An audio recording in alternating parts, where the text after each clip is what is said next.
anything with mass cannot travel the speed of light. It would take an infinite amount of energy to do so, which isn't possible to get.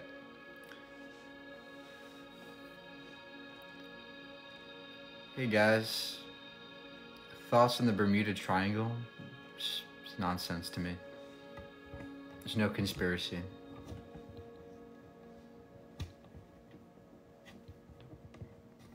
Come on up, ask your science questions. Can you explain why we don't have free will? Well, we are subject to the laws of nature. Everything I do is determined. Every thought I have is determined by physical processes in my brain. How could I possibly have free choice if everything I do is in response to the world around me?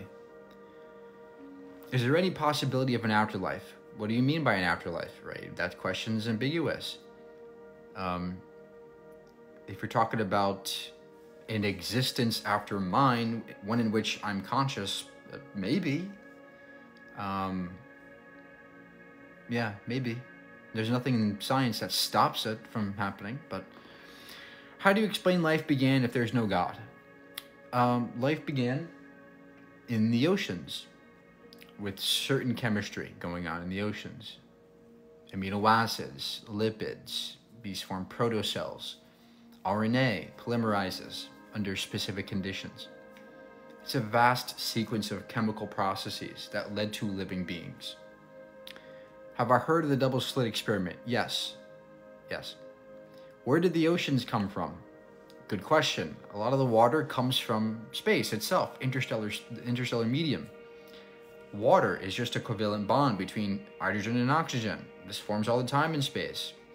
A lot of the water was encapsulated in rocks called hydrates, which contain minerals that have water in it. And as they struck the earth, they evaporated, became water, precipitation, oceans over time formed on the earth. You also have water from those rocks that were in the earth, and it's from its formation, giving rise to the oceans. Is water in space? Yes, water is in space. It's mostly frozen water. But yes, liquid, all kinds of water can exist out there. Typically it's in gas form or frozen. What do you think about the possibility of finding other materials on the different planets? Yeah, for sure. Space is fake. No, it's real. Why is my dick so hard in space, dude? What the flip? Do you think space and time have always existed, or do you think it just happened to be? I don't know. Nobody knows the answer to that question. It could be that space and time are always existing, and they're eternal. Do you think we could find another planet, life on another planet? Yeah, it's possible that life is on another planet.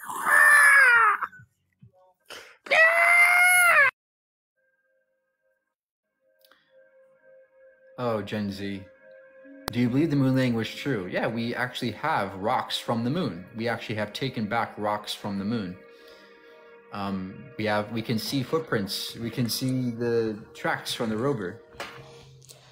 Hey Mike, can I just say you shouldn't be so passionate about these animals, because if you were alone and they were hungry, they would eat you, right?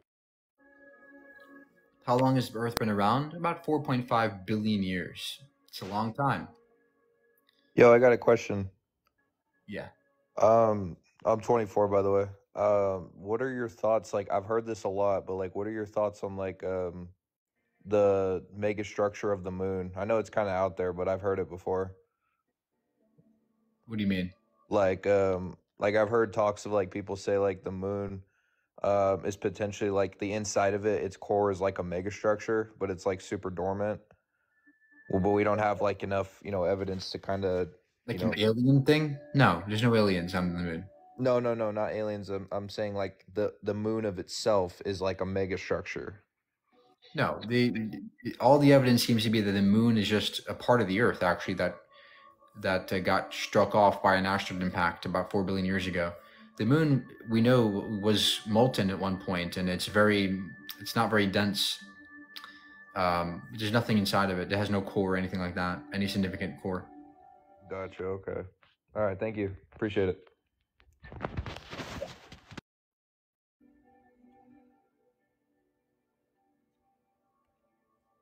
Is rust an attribute of entropy? Yeah. Does the universe have an end? Maybe. We don't know.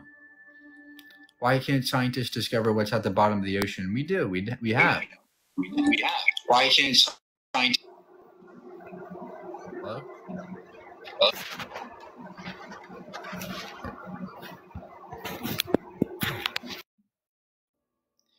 I thought the moon rocks were petrified wood. No, that's what people think that don't believe in the moon landings. No, they are rocks. We can observe them. They have micrometeorites in them. How do we know they're from the moon? Well, we can see micro impacts. That cannot happen on the Earth because there's air that gets in the way. And when those small meteorites strike the Earth, they disintegrate. They don't strike rocks. But on the moon, there's no air. So those small meteorites can strike those rocks. And that's why we know they're from the moon. They can't be from any other place.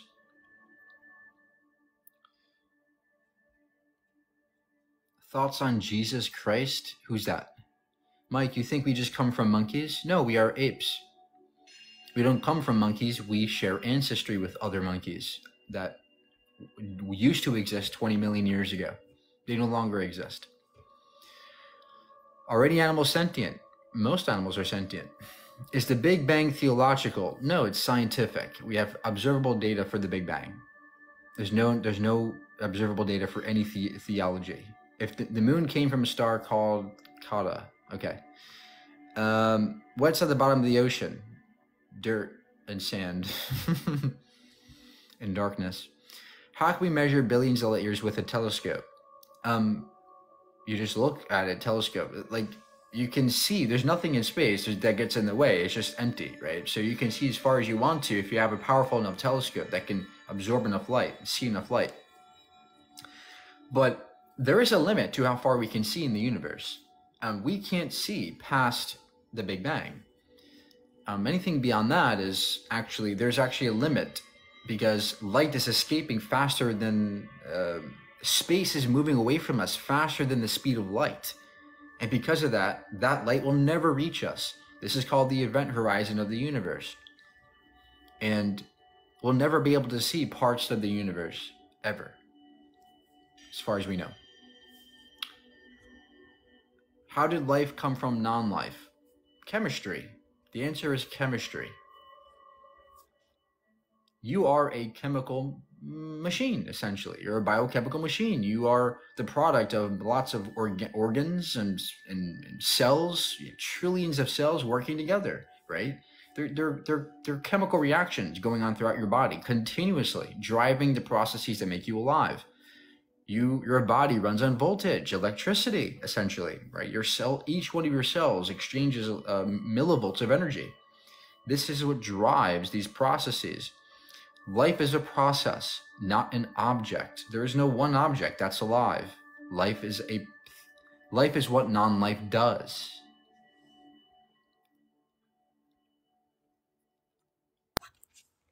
Yes, sir. How did we get here, man? I'm serious. Like, how did the water get on Earth?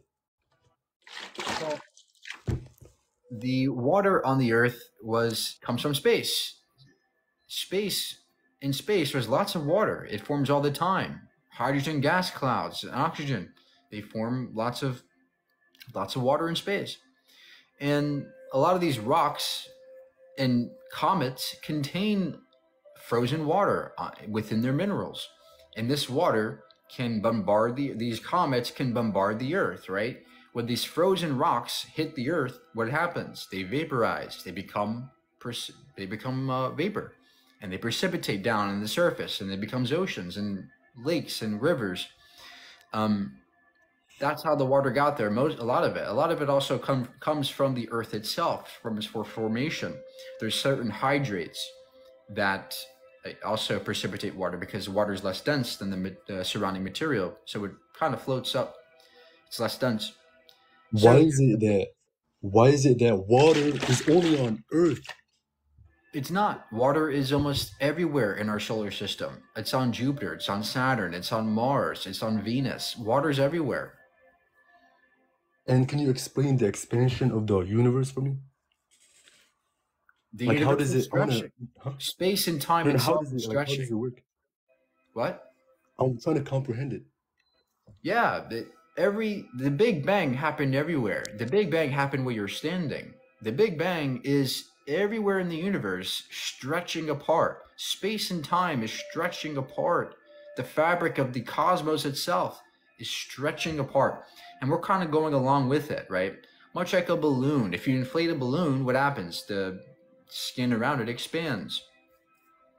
And imagine you being a dot on the balloon. What's going to happen? You're going to move with the expansion of the plastic. So the point is, we're kind of stretching along with the universe, with space and time itself. We're stuck in space-time, but we're stretching with it. And what drives the expansion? Space itself. There's some property of space-time called dark energy that's driving this expansion. It's kind of like gravity, but the reverse of gravity. It's pulling things apart, repelling things apart. And that's why we are expanding. But like, why is it that nothing on Earth is expanding? Because gravity overcomes the expansion force, right? Locally speaking, there are pockets where, there's enough gravity to overcome that force of expansion. Galaxies have that. Planets, stars have enough gravity to overcome any expansion force. On a universal level, the expansion force is very small. But in empty space, you don't need much to move it. You don't need much to expand that empty space. So although we are not expanding, the rest of the universe is around us. It's just that we are held together by gravity. So if we go back in time, like billions and billions of years ago, like where did it all start? Like did it just start one day, like randomly? Yeah. So people tend to think that the Big Bang started at one point in the universe. That's not true at all. The Big Bang happened everywhere. There Was was it no an one explosion? point where the universe exploded. That's not true at all. That's a vastly bad picture of looking at the world. The Big Bang happened at all points. All points are expanding away from each other. So there was no one moment. There was no one point in the universe. The universe itself is expanding. So, but if we go back in time, we see a moment where the universe was smaller, hotter, and denser. The entire universe was condensed into the volume of a grapefruit. And relatively speaking, it was very, very hot, very, very small and dense. Before that, our pictures of the universe goes out the window. We don't understand what happened back then. But all we know is that from that small, dense state, it expanded rapidly into the universe we know today. What I want to know is, so you're saying that the universe was smaller back then? Yes. It became bigger? Yes. But like, for it to become bigger, it has to take up some space to grow. Yeah. That's Like right now, another. if something becomes bigger, it takes up some space. It Yeah, has to that's another occupy that's some another space. misconception. Yeah, that's another misconception. We want to imagine the Big Bang as being within space-time. It's not true. The Big Bang is space-time. It is happening to space-time. So it's not that we're expanding into other space. It's that space and time itself is stretching. And there might not be anything we're expanding into. Maybe we're expanding into our own selves. There's no outside the universe. But that's just one way to see it. There's another way to see it is that there is some kind of other higher dimensional existence that we are expanding into, but that's not really, we don't really understand. So, is the universe everything? Like literally the whole existence of everything? Yeah, whatever the universe is, we consider it the totality of everything that can exist. So we don't know how big it is. We don't know how vast it is. But as far as we know, there are trillions and trillions of stars. I mean, there's 10 to the 24 stars out there in the observable universe. I mean, scientists think that it could be hundreds of times bigger than that. So the universe is vast. Wait, is teleportation possible? Well, I mean, Don't laugh at me, don't laugh at me, but yes, is it it is possible? possible to a degree. I mean, we have already teleported certain atoms, certain molecules, certain particles. It has to do with quantum mechanics. It has to do with superposition and entanglement. But in terms of you and me teleporting, that's a different story. We wouldn't know how to do that technically. Is it possible? We don't know. Maybe it is possible, but these are big questions that we don't have the answers to yet. Can you explain quantum fluctuation? What does that mean? So quantum fluctuations are volumes of space and time which contain energy, but the energy can be in different states. These different states can fluctuate mathematically, right? So we can describe this energy as a wave function. So we can describe this energy fluctuating and its potential energy over time. And what happens is sometimes this energy goes into different states. There's false vacuum states. There's certain different states in which this energy can be in. And certain fluctuations can yield certain different structures, like an inflaton field, which then go on to produce universes. Yeah. But Is there another universe? Like, is there another universe where I'm Elon Musk? Is there another universe where I'm Elon Musk? We don't know if there's other universes. We don't know. No. Is there another planet where I'm Elon Musk? We don't know. We don't know. There could be. Is it possible? Is it possible? If the universe is infinite, yes, anything's possible. What about, is it possible that life exists on other planets? Yes, absolutely. Life is just a biological process. It's nothing special. All right, man. Have a good day, man. All right.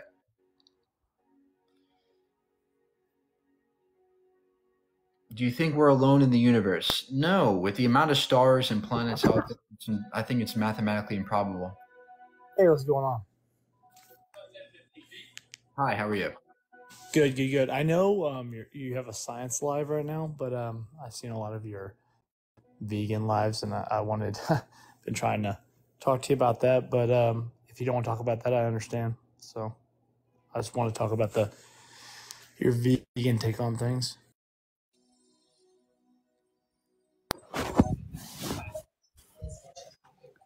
Hello. Hey, Mikey. So there's a big debate whether or not if the world is flat or round. Oh yeah, talk of the town, big debate. Okay. Big debate. Can we debunk the world from being flat, please? Yeah, I mean it's very simple. I mean, all you need to do is take two sticks at different latitudes of the globe, but at the same time of the day, and you'll find that there's actually different shadows. You can measure different shadows at the same time of day. And how can that be? How can it be that two structures at the same height have different size shadows? Well, the only explanation is that there is something curved about the surface of the Earth. That's what it would make perfect sense if the Earth was curved. So you can extrapolate the curvature of the Earth with simple geometry and extrapolate it to the rest of the planet and see that it's circular, it's spherical in structure. This is what Eratosthenes did 2,000 years ago. This is nothing new. This is not new science, not new mathematics. Very simple mathematics shows us the Earth is spherical. Another example is the lunar eclipses. How could there be eclipses if there was, some kind of flat Earth? We would not see a curved, the curvature we see when it comes to the lunar eclipses. We also wouldn't see day and night. Why is there day and night if the Earth is flat? I mean, where does the sun go? Where does the sun go if it's just moving up top of us? We'd be able to see it all the time. How about the stars? Why is it that at different latitudes of the Earth, the star formation looks different? How is that possible, right? It makes perfect sense if the Earth is curved. I mean, I agree with you. There's a lot of people that don't believe that, so. Well, they have to learn some science. Yeah, for sure. All right, thank you. Yeah.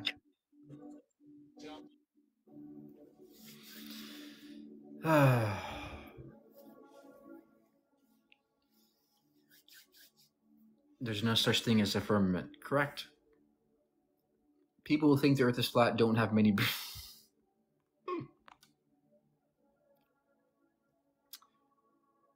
Bring up your questions, guys. Let's hear it. Do you think the chances we're in a simulation is possible? I don't know the difference between a simulation and. I don't know the difference between a simulation and a universe. What's the difference, really? Well, Hi, how are you? I'm good, thank you. So I have a Mexican Coca-Cola bottle. You know the glass ones, right? And I can't open it. How can science help me open it?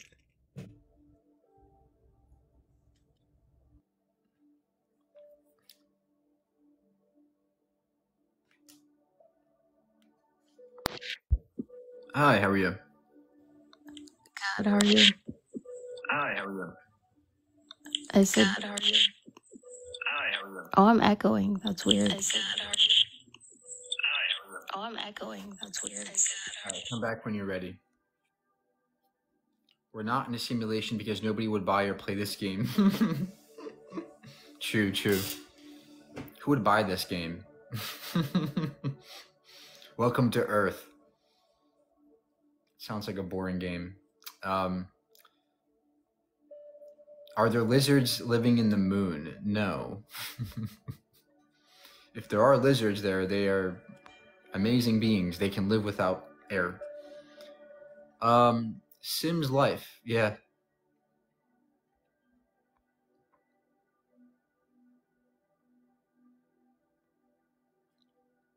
How do I define singularity? It's the singularity is the end of our understanding of the universe. It's the end of the physical laws we know as to what relativity is. Our calculations no longer work, and that's what we call singularity. It's just a placeholder for our lack of understanding. It's not an actual object, as people think it is.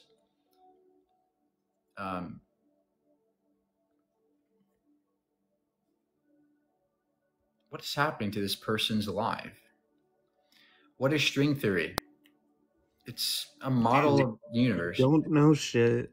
You act like you know everything. You're all suited up with your tie, going to work, looking at the computer, fingers all crumbly, almost. Okay. Next, what do you do for work? Your mom. Okay, hopefully this works this time. Yes. Okay.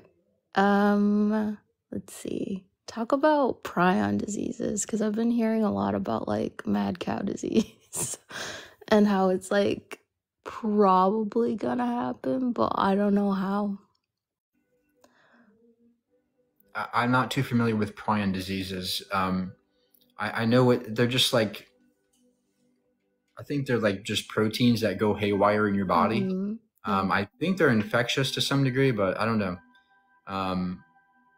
I know it's spreading in deer.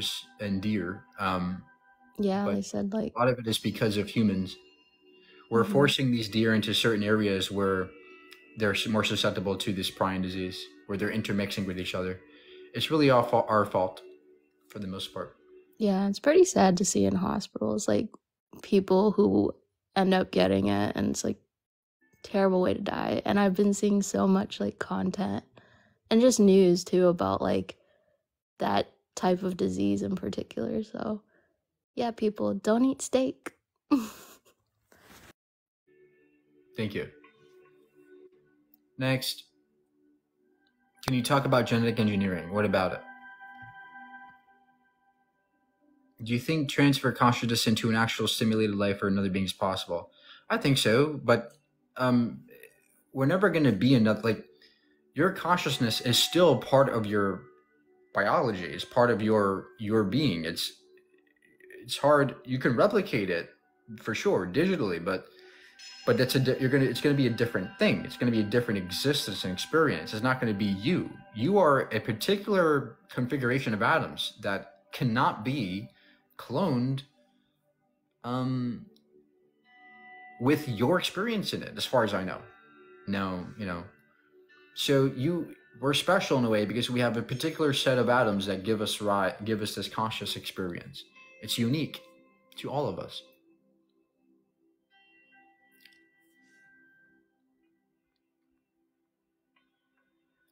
Okay, give me some questions, guys. Give me better questions. Are there dimensions we can't see? Well, yeah.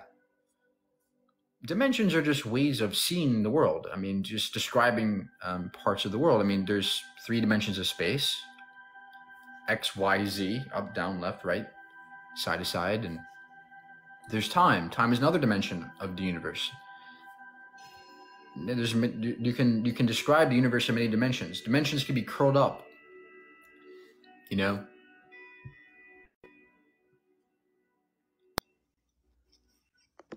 Hey, what do you got? What's your opinion on how AI is evolving, like within the next 10 to 15 years? Do you think it could get out of hand or? It already is out of hand. I mean, we're already all crying and going crazy over it already. I mean, it's going to change the world, and it already is. AI is going to take over media. It's going to take over entertainment. But people think that it's going to be like the Terminator, where one day we're going to wake up and all the AI is going to kill us. That's not going to happen. It's going to be a slow change. It's going to be incremental, but still quite fast. Yeah, I think that AI is going to, in many ways, take over our jobs. It's going to replace us in many ways and render us almost useless. Yeah, it's hard to predict 15 years from now, but I would say that it's going to be a vastly different world where Okay. AI is more dominant. All right. Interesting. And also, what do you think about how the countries are kind of like going to war right now? Do you think a World War III is possible, and like how bad could the nuclear effects be? No, I don't think there will be a World War III. I think that China is not interested in. I don't think any country is interested in a war. I think that after the Cold War, people recognized how dangerous it is, because there are no winners, right? A nuclear war, a full nuclear exchange would cause global catastrophe. It would destroy everybody's economies. So nobody's interested in that. But I think that, China and Russia and all these countries are going to try to be more, do certain things to make people scared. They might, but I don't see a World War III happening, but it's possible. But I don't know too much about politics to say anymore. Okay. Well, thank you for your time. That's all I wanted to ask. Thank you.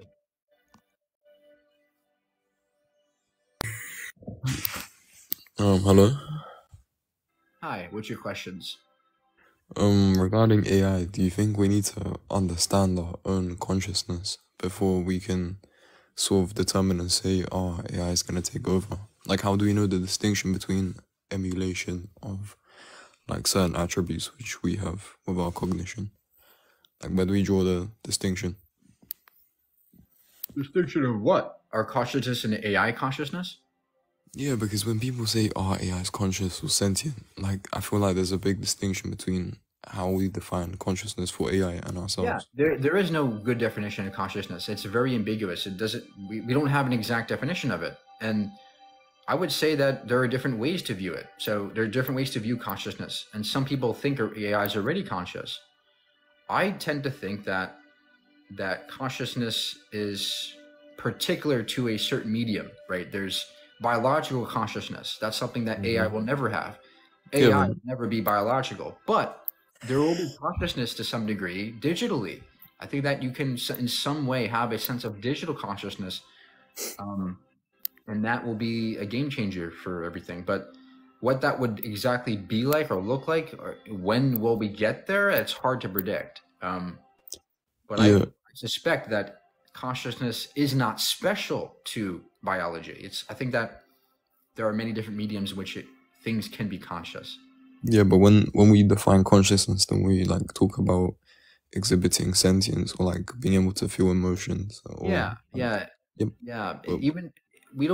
Even in humans, it's hard to really grasp what that even means. But I think that perhaps we will produce that in AI and digitally. But it's hard to predict. These are big questions. I don't know. I can't answer, honestly. Yeah, but I'm asking, like, because when people say, like, they give the hypothetical where AI is going to take over and stuff, if it doesn't have that same emotional consciousness, there's not going to really be there's not going to be a directive for that AI to do something or take over. Perhaps AI will be more conscious than we. Why do people think that it's never going to be emotional? What if AI finds a way to replicate our emotions and do it and actually become more of that? They might be in a way more human than us in a way. What? So far, like all our AI, like all our language models and stuff like that. Yeah, right now AI is a very primitive state. Yeah. Yeah, so like we can say what if AI fucking like, I don't know, like turns into a chicken, but like if it's not substantiated by anything, because we generally don't know if our bioelectricity or our consciousness can be replicated in a digital environment, like to any extent. Like we have no, sorry, Yeah, we don't no know for indicator sure, but I suspect that it could be replicated in some way. based But on again, I what? don't know. Based on the fact that our bodies run on electricity. They run on certain all our body, all our consciousness is a certain system of molecular, cellular changes. It really comes down to the same atoms that everything else is made of in the universe. It's just a matter of taking those atoms and replicating this process digitally. And I think it can be possible. I Yeah, don't know but the reason why it couldn't be possible, but I don't know. I mean, an apple is made of the same matter and stuff, Right, but but the configuration is what's important, right? An apple is just a certain configuration yeah. that will never render consciousness. But perhaps digitally, we can replicate the same processes in our brains in computers. Yeah, I understand that, but do you think that our consciousness could like possibly be irreducibly complex to the extent that we can't really, No, it's intractable to figure out what's actually going on? no. I think that we will figure it out. Mhm. Now, in terms of knowing, being outside of our own perceptions, that will never be probably I suspect that probably will never happen. That will be outside of our perceptions. I think that's crazy. But again, I don't know. I think that we could replicate consciousness in machines. One more question. When we talk about, because I don't know that much about physics, but because I do computer science and other stuff like that. So when we talk about physics, when someone says that something is a singularity, right? Does that mean it's infinitely dense, or does that mean that our mathematical framework just can't really define what actually the singularity is? Yeah, it's another word that's ambiguous, but Yeah. Singularity is something that most scientists now are moving away from because it doesn't make sense. We know that relativity is not the full picture of reality. We know that relativity breaks down at black holes and the Big Bang. So the singularity seems to be just a placeholder that we use to describe our lack of understanding of the world and how our laws of physics breaks down. I think that the singularity is just a word we use to say we don't know what's happening here. Oh, okay. All right, then, Mike. Thank you for having me up. Have a good day, man. All right. Yeah.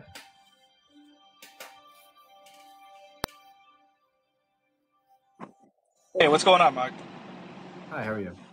Hey, so I just have a quick question. I just have one question.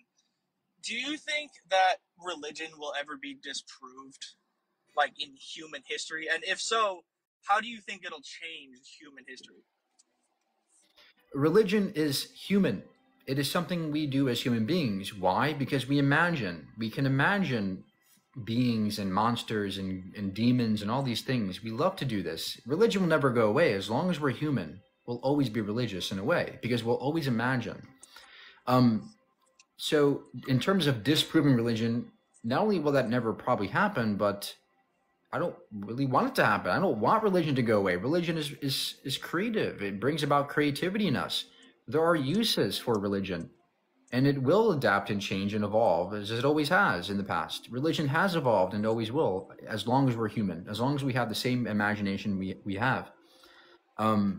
So people are typically against religion so much. I don't think that's the right approach. I think that instead of saying religion bad, I think we should embrace this aspect of our human understanding of the world, but also recognize at the same time that we have to be responsible in what we believe is true and not to let our imaginations just dictate our logic. But religion will always be part of the human experience, I think. Okay, so I guess another question I suppose would be, so like I'm an atheist, right? And I don't really, I see religion as I don't want to say useless, but we have science, and if I feel like eventually science is going to progress to the point where we're not even going to need religion. Eventually, we're going to figure out where we come from and where the universe comes from and stuff like that. I just don't really see the point in believing in all of these nonsense theories. Right. But no matter how many answers we get about the universe, there will always be branching questions that arise from those answers, right? If we discovered the Big Bang, we'll always ask, well, how did that happen? Why did that happen? If we discover what consciousness is, we'll ask, well, why is there consciousness? There is always room for imagination, in my view. Now, it might be the case that one day we have every question answered, but I don't think that philosophically that's the right thing to suggest or hold to. I think that there's an infinite number of questions, and with that, an infinite number of answers. So I think that knowledge is infinite. I don't think that there's ever a stop to all the answers. I think questions always arise forever. Okay. All right. Cool, man. I appreciate it. I really do.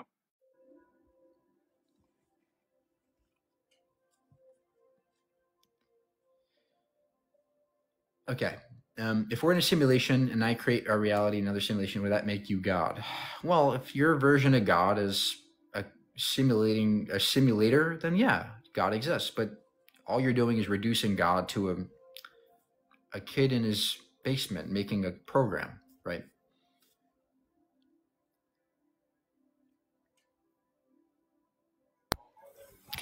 Just had a question for you, Mike. Would you be open to debate another content creator that's stating opposite than what you're talking about as far as the earth being flat or round? Sure, but to me, giving those people attention for no reason, because at the end of the day, most people don't believe in that nonsense. And to me, it's not worth my time to even debate that topic. But sure, I'd be happy to talk to anybody who disagrees, but to hold a debate about that topic, give them more attention, and only reaffirm to people who already believe that stuff when the minority believes it, I think that's a waste of time. I mean, you might be able to educate people. Yes, but I think that most people understand that the earth is round. I think that 90% of us understand that. I agree, but there's just it's Caleb with a K.fe. He's on live, and I just thought it would be interesting that if you two would get together and debate that. Yeah, I've actually talked to him before. He's not talkable, right? Because he always is going to cut you off. He was always going to say, no, that's not true. And I asked him questions, he'll never answer. So some people you just can't debate, like that guy. He's not capable of having a proper debate. But if he's open to it, I sure would be happy to someday. Okay. All right. Thanks.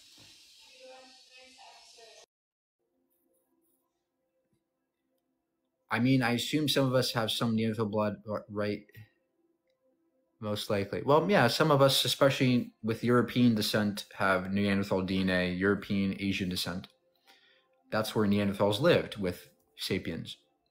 People don't understand this, but there are many different human species commingling together. They made it together. They bred together. And our genetics is extremely varied. Lots of variation in our DNA as human beings. Even in Africa itself, there's lots of variation in African DNA.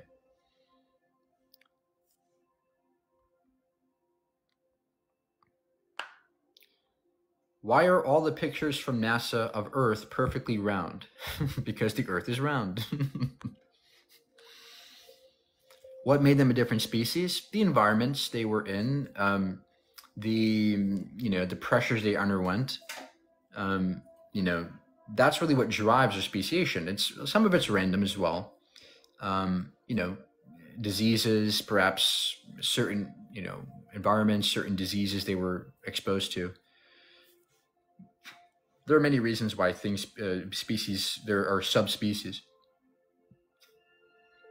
There's a lot of ways to traverse the world around you, right? There's a lot of things to explore and do, and humans are explorers.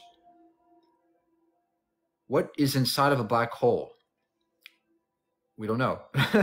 It seems to be, though, that black holes are kinks in space-time. If you were to approach a black hole, you would see a three-dimensional object that it's not really an object, though. You would see a black, dark, ominous object. It's black in all directions. It's a hole in space-time. It's really a hole that things get sucked into, especially light and anything around it. And what's inside of it, we don't know, but all we know is that time distorts extremely. There's extreme distortion of time and space when you get near a black hole. If you were to move near a black hole, if you guys have ever seen Interstellar, if you were to travel near a black hole for enough time, you experience tremendous amounts of time dilation where your time would elapse way slower for somebody, relatively speaking, from another place in the universe, like the Earth, right? So maybe near a black hole, you would travel around the black hole, maybe travel for about a couple of days. A couple of days around a black hole would be perhaps years on Earth. So Interstellar is correct. It was very accurate in what they were saying, what they were trying to portray. That black holes distort time and space so much that we don't even understand what happens inside of it. Now, some people suspect that there could be another portal to another universe or another space-time inside of a black hole. Well, that's a different story. That's something we have no idea about. But it's possible that the black holes poke a hole through space and time itself, which leads you to another part of space-time, perhaps another universe entirely. It's amazing to understand and ponder, but that's our universe. What is time? Another mystery, right? We tend to imagine time as if it's this ticking of a clock, where everybody's time agrees. Everybody's time in the universe is the same. That's not true. Everybody's time is different. And it turns out that your motion through space affects your experience of time. It turns out that time and space are interconnected in a way that the more you move through space, the less you move through time. That's why the faster you move through space, the less time you experience relative to somebody else. There's this weird interrelationship between the two. And now we know that we can measure time dilation. We know that satellites in orbit have experienced less time than people on Earth, or different times than people on Earth. And we can measure the clocks, and they're different. We have to compensate for those satellites up there. So yeah, I mean, time itself is something strange. It's not that everybody's time agrees. Everybody's time is different. And in fact, if you extrapolate this to the entire universe's scale, it turns out that what I consider the now moment, the present moment, might actually be somebody else's past on the other side of the universe. My now might be somebody else's past. And they're called now slices, right? We can imagine the universe as a four-dimensional block. All the space and all the time exists. And somebody's time in the now moment in my part of the universe is going to be vastly different from somebody's perspective on the other side of the universe. It's very weird and strange, but that's, again, our universe.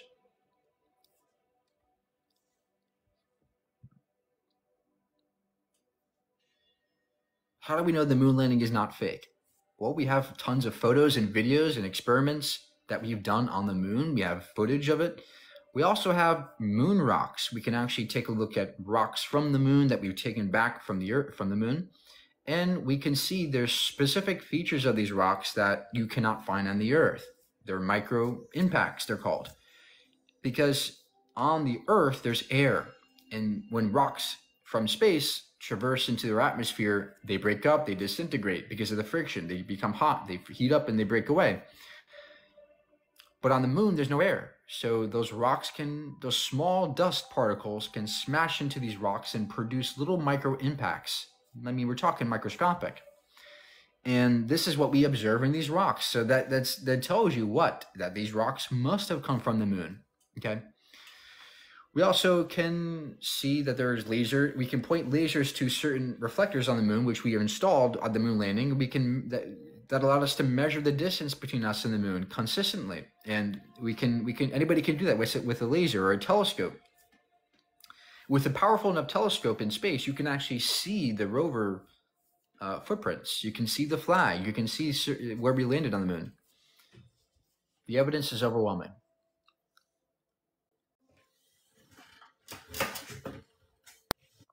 My bad, Mike. I was just a bit confused about one of the things you said.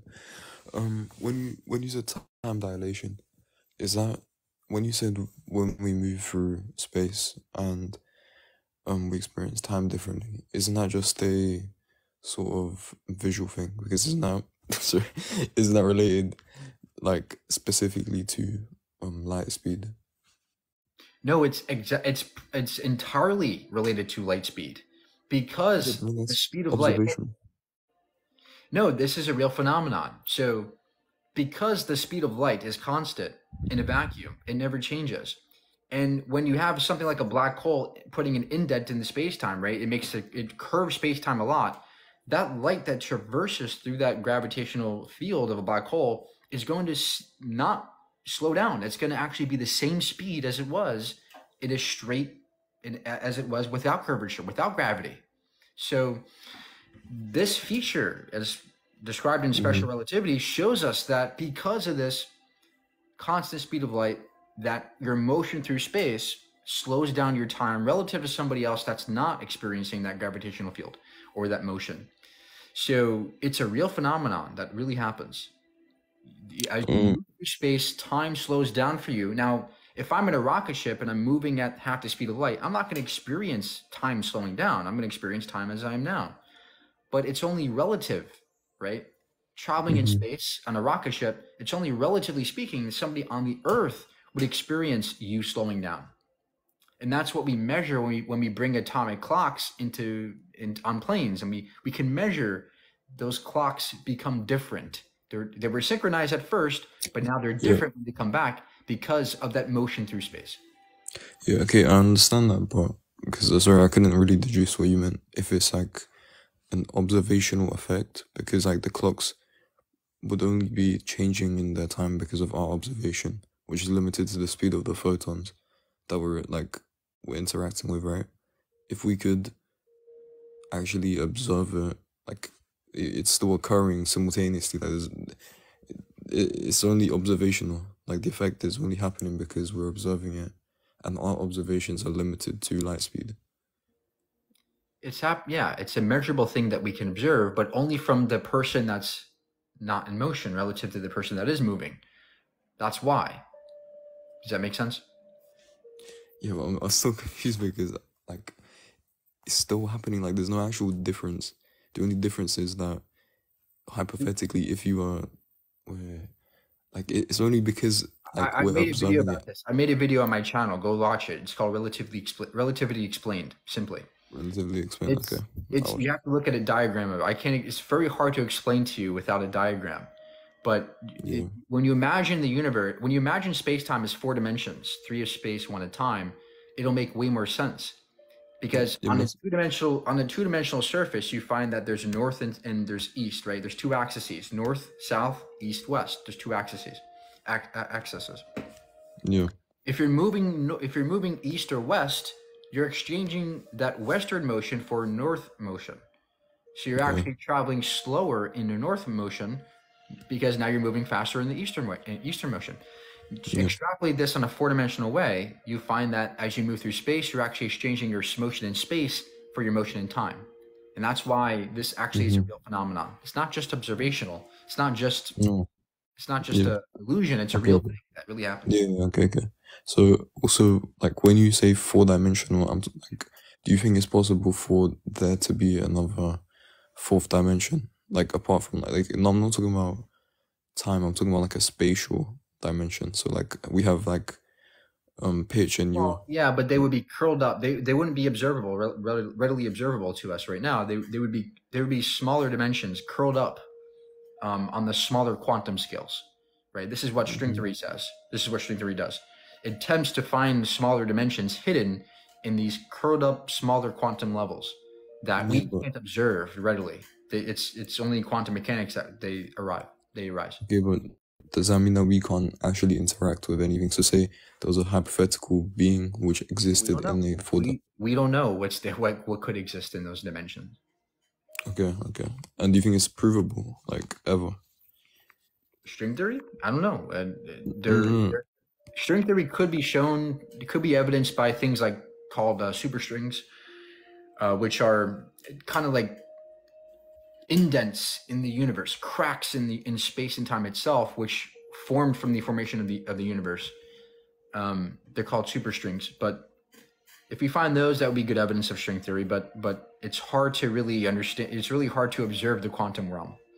Yeah, no, I'm saying like, do you think we can prove or sort of demonstrate a fourth spatial dimension? Empirically, no. I think that it would be all mathematical because we don't have access to the smaller dimensions. Yeah, but we've already mathematically proven it, right? A fourth dimension. Yeah, because we can readily observe those dimensions. We can readily observe 3 spatial and 1 time dimension. Something we can easily understand and measure. All right. Thank you, Mike. All right. Oh, good one. Thanks for explaining it. Quantum immortality. Yeah, well, that idea says that it's a natural byproduct of the many worlds interpretation of quantum mechanics. It says that we exist in superposition. So on the quantum level, particles exist in superpositions. You can never know where a particle will be with exact understanding. It's always a probabilistic way to understand the position of certain particles in the universe. So what arises is this weird state called a superposition where particles exist in multiple states at one time, simultaneously. You can never know exactly where it'll be. So if you extrapolate this quantum understanding of the universe to the macro world, right? So us, we also exist in superposition. There's nothing about physics that says we don't apply, that quantum mechanics does not apply to us. It does. It's just that we don't see that quantum effect because we live in the macro world. The quantum effect is less pronounced. But the idea is that we exist in superposition and there are multiple me's existing in multiple different worlds. And because of this, we could be living in other worlds simultaneously with mine. And perhaps in those worlds I live more years, I live forever. Or maybe there's an infinite number of these worlds such that we never die. It's really strange, but that's what physics kind of shows.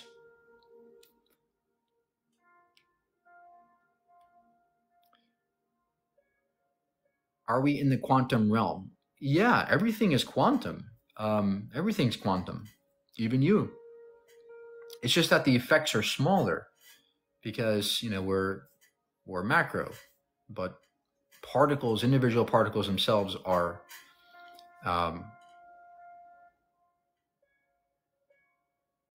it's more easier to see the effects. We are in the end times. We're in the best times. This is the best times to be alive. We know so many things. There's so many opportunities. There's so many things to do and explore and learn and understand. So many people to be with and understand. We live in a very rich time in the universe's history. Tell us about your book. Read it. Buy it. Link in bio.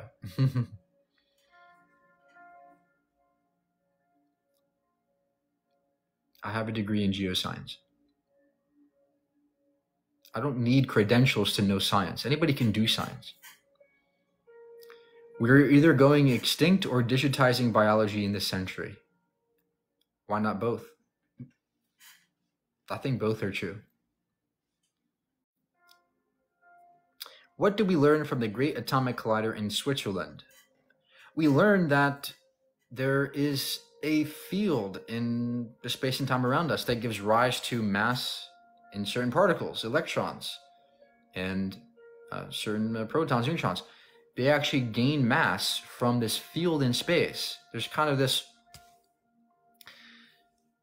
So we took 2 particles and we we spin them around very quickly in these little tubes. They go round and round and round, and they go really fast, near the speed of light fast, right? And what happens is when they collide, there's so much energy there that it knocks off some certain particles from the Higgs field, called the Higgs boson. And the boson particle is what we discovered. And we found that particle has to do with the Higgs field, which gives rise to matter. It gives rise to mass. Why do particles have mass? What is it? What about that has mass? There's nothing about a particle necessarily that gives it a mass. It's actually coming from space. Space itself, the space in between those things, those forces in space give rise to the mass of many particles. So That's something we learned about particle physics. It kind of was the nail in the coffin to all to particles, because now we know exactly how they got their masses and where they originate from. Very amazing stuff. The faster we travel into the future, we go. Okay, the faster we travel into the future we go, does that mean the slower we go turn back time? What? No, it's not that we're traveling into the future necessarily. We're all moving through time at the same speed. Everything in the universe is actually moving at the same constant rate, the speed of light. It's just that some things are moving more in their spatial dimensions and some are moving more in their temporal dimensions. There's this exchange like I was talking about before, but everything is moving constantly through space-time. And because of this, motion is not absolute. We now know that that Isaac Newton was wrong. Time is not absolute, it's relative. So, there's a way to view the universe in which there is no passage of time. As Einstein said, the passage of time seems to be this stubborn illusion. It's persistent, it's a persistent illusion, but it's not real. It's not that time isn't real, but the passage of time, the flow of time is an illusion. That's really strange. But yeah, it's hard to explain relativity without diagrams and graphs and things. But I have a video about it on my YouTube. Are wormholes ever going to be feasible for travel? Well, I don't know. We don't know. They're hypothetical at this moment, right? Wormholes are hypothetical. Wormholes are just hypothetical holes that we can punch through space-time with and perhaps traverse to different parts of the world. It's kind of like folding a piece of paper, right? Imagine space-time as a piece of paper you're folding. You're pucking a hole through the two pages, the two sides, and what happens is you're able to connect them very faster. So that's what a wormhole would do. Wormholes would essentially allow us to travel any point in the universe very quickly. It's like a shortcut. But the problem is that gravity wants to keep space and time together. So in order to make a hole through space-time, you have to keep it open. How do you do that? Well, we don't know. That would take negative energy. It would take negative mass. And where does that come from? We don't know. I mean, how would we extract it from the universe? We don't know. But we would have to pull it open and keep it open so that we can traverse through. And what happens if you traverse through? What happens? Are you able to survive? These are other questions we have, right? So hypothetically, they work, but are they feasible? That's something that I'll probably never know. I sure hope so. I sure would love to see that. But another problem with this is, wait, if wormholes exist, wouldn't it mean that potentially we would be visited by our future people, like future descendants? So that's kind of discouraging, right? Because we have not been visited by our descendants that perhaps have wormholes that travel back to this time. So, where are they? Where are the time travelers? If it's possible, where are they? That's kind of discouraging. Do you think Europa is the most likely to have life in our solar system? Yeah, Enceladus, Europa, Titan are probably the biggest three candidates for life. Mars might also have life, but that would be ancient life. It would be dead life. It might be fossilized some way. But yeah, I think that Europa and Titan and Enceladus are the biggest candidates. Why? Because they have water. They have ocean water. They have the right conditions. They have the right materials. They have the right amount of energy. Some of them have hydrothermal vents, which is a great place for life to be. So if anything, we'd find ocean life, marine life, on those moons, which is amazing to understand. But yeah, I think it's very possible. How did they make pyramids? Well, pyramids were just, a lot of people don't recognize it, but the pyramids didn't take a year. They took like decades to produce, right? It's not like when we build a building, it takes maybe a year or two to make. We're talking decades and thousands of people, mostly slaves, working to get these big blocks up there, right? And that's really what it took. It took manpower mostly, but a lot of it was strategic. A lot of Egyptians used math. They were smart. They were not dumb people, okay? The Egyptians were extremely smart. They knew a lot of mathematics, and we actually now know that they probably knew some methods that we still don't know today. They knew how to pour water on the sand such that it would become slippery enough for them to reduce friction to move the blocks further without using as much energy. They knew how to take advantage of their environment. We also know that there were canals, water canals near the river where the pyramids exist. And they probably used canals to float the blocks to the pyramid. And that was another method they could have used. Now, in terms of getting the blocks up to the top, I mean, that's something they could have done there's all kinds of methods and hypotheses as to how they did that.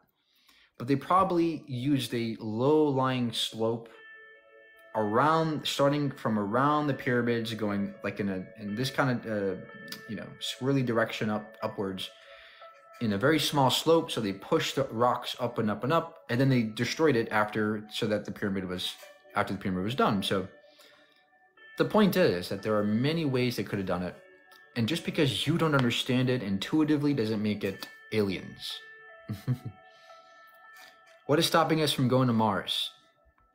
Safety and money. If it was safe and cheap, we'd be there already, right? But it's not. It's very expensive and it's very, very risky. So those are the two things that are stopping us.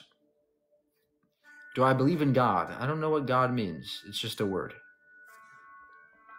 Why is it that we almost went backwards from BC times compared to the Dark Ages?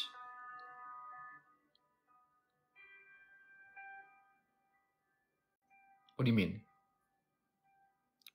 The Dark Ages was a time where people promoted religion and theocracy and all kinds of terrible systems of economies and feudalism and things like that, where people had no access to science, no access to books. They would burn books. They would be scared of giving people understanding and knowledge, and that's what killed them. Ignorance is what fosters the Dark Ages. Understanding and learning is what fosters enlightenment.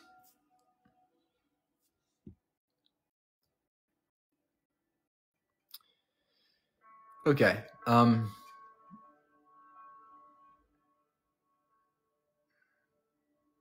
Thoughts on SpaceX? It's cool.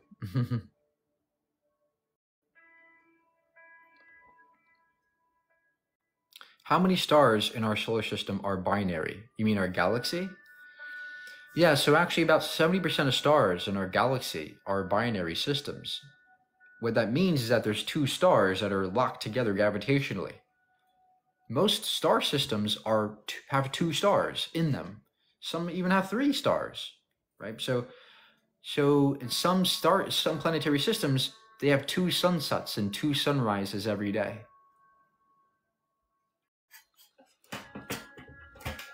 Perhaps even more.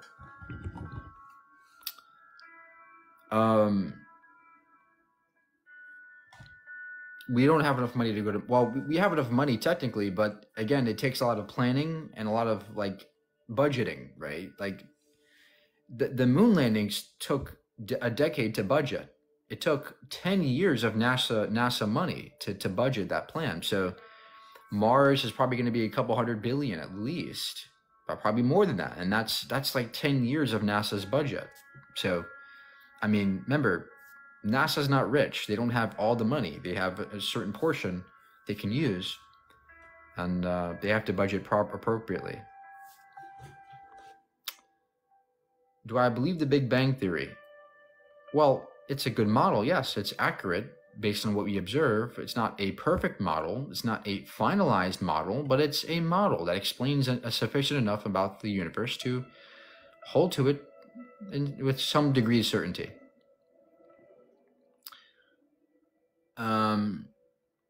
Boring. If there was no air pollution back then, did our ancestors able to see planets?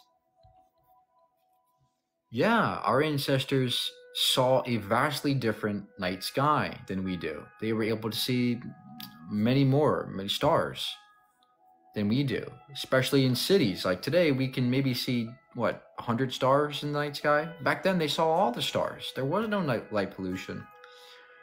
And that's what drove a lot of these ancient people to develop these amazing stories about the stars and the different constellations, and because they were that's all they understood, and that's all they saw, and they were mesmerized by that night sky, as everybody still is.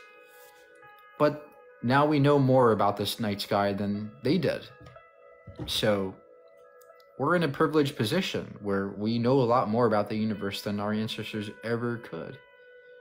And that's something to be proud about, that we are in this time where we can know these amazing facts,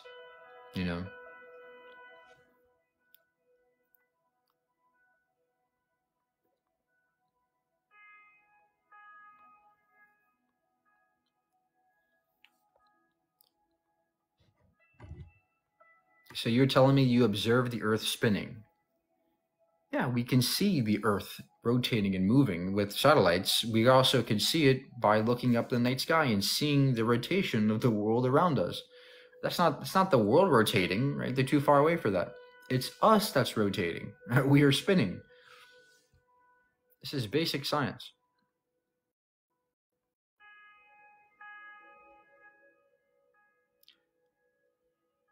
Do you believe everything the scientists say? No, we don't. That's not how science works. We don't just do what the scientists say. We understand what they demonstrate through their science, through their evidence. Hello, sir. Hi, how are you? Yeah, good. I've got a science-related question. Sure. How does the soul enter the body through science? Yeah, there is no soul in science. There's no such thing as a soul. So how do we get our characteristics and our general character of being? Our brains generate our emotions, our personality traits, our sexuality. Everything about us is determined by our brains. And how did our brain form? Through millions of years of evolution. The brain started with a very small centralized location. It then developed upon itself. It built upon itself over time, from the brainstem up to a limbic system, a prefrontal cortex, the different auditory cortexes, all the visual cortex. There's all different parts of the brain that built upon itself like a city. And how is our body, with our body filled with organs, how are these working off each other to generate a living being? What do you mean? That's what life means. Life is the byproduct of all these organs and cells working together. That's what you are. That's what makes you alive. And but who gave it the breath of life to get the system activated? This isn't a computer. We're not computers. We're biological organisms that run on bioelectricity. The cells of your body give rise to this energy. Your cells exchange energy with one another. That's what makes you alive. It's not some man doing it. It's your cells giving you energy. With example, for a human creating a robot with all the internal parts and then needing power to make it activate, how does a human activate? By eating and drinking. What do you do every day? You sustain your body's energy by eating food, and your body turns that food into calories, which then can be used to generate electricity to run your body. But I'm talking about the smallest ever microorganism that existed. What gave that the kickstart? The smallest organism, I don't know what that means, but if you're talking about the first living, if you're talking about the first living thing. Yeah, where we started from initially.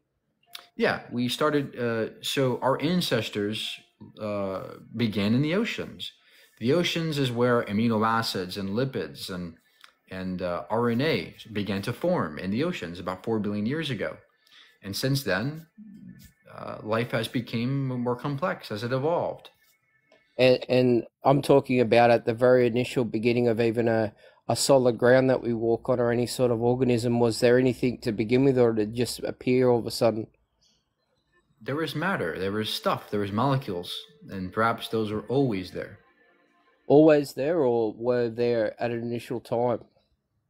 We don't know, but whatever the answer is, matter is allowed to produce life. There's nothing in the laws of physics that says we need a magic man to make life. Life can be explained purely through abiogenesis and evolution. But you don't know, though, how it all started. Maybe it didn't start. Maybe these questions are wrong, right? Asking where did it start might be the wrong question to ask. Maybe there is no start. And if there is, who cares? It's not relevant to our modern understanding. So we're constantly asking questions, but if it didn't start from a creator or anything like that, in the end, if we got those answers, it would be an absolute fruitless exercise, because we would have formed from nothing, and that means our life means nothing. Absolutely not. Life has meaning because we are matter and material, able to do these amazing things. I mean, what gives us meaning is our interactions with each other, our experience. And this experience, whether the medium is molecules or spiritual dust, the medium doesn't matter. We're able to have this experience regardless of what we're made of. And that fact alone gives us meaning, right? We can experience and do these amazing things. Whether or not God exists, we are still here and able to experience. So if going by your logic, if we lived our life in the worst manner possible and killed 1,000 people, that would mean nothing in the afterlife because we've just done what we wanted on the earth? No, our impacts on each other have immediate consequences. If I harm somebody, well, guess what? That's going to be harmful for my environment and my people around me. If we're all going to die anyway. That to me is not a very useful life. So it's up to us. Yes, there is no ultimate judge. Unfortunately, that's not how the universe seems to work. Things just happen. But for the most of us who are compassionate beings, we can have good lives and live it, and that's all that matters to me. So you're saying that if you've lived a good life per se, and then you die, you've lived a good life, but it really means nothing because there's no consequence of what you've done here, or there's no afterlife, so people can actually do whatever they want with immediate consequences. It means everything, sir. It means everything because this life is all we got. We only have one shot, one chance, one life. It means everything to us. It's all we got. To us, or so it's basically saying that because we're got no eternal consequences, or there's no afterlife, we can do anything we want on this earth, and it'll maybe affect us. No, there are still consequences to our actions, sir. It harms other people. Yeah, but that's only for this short amount of years that we're here for.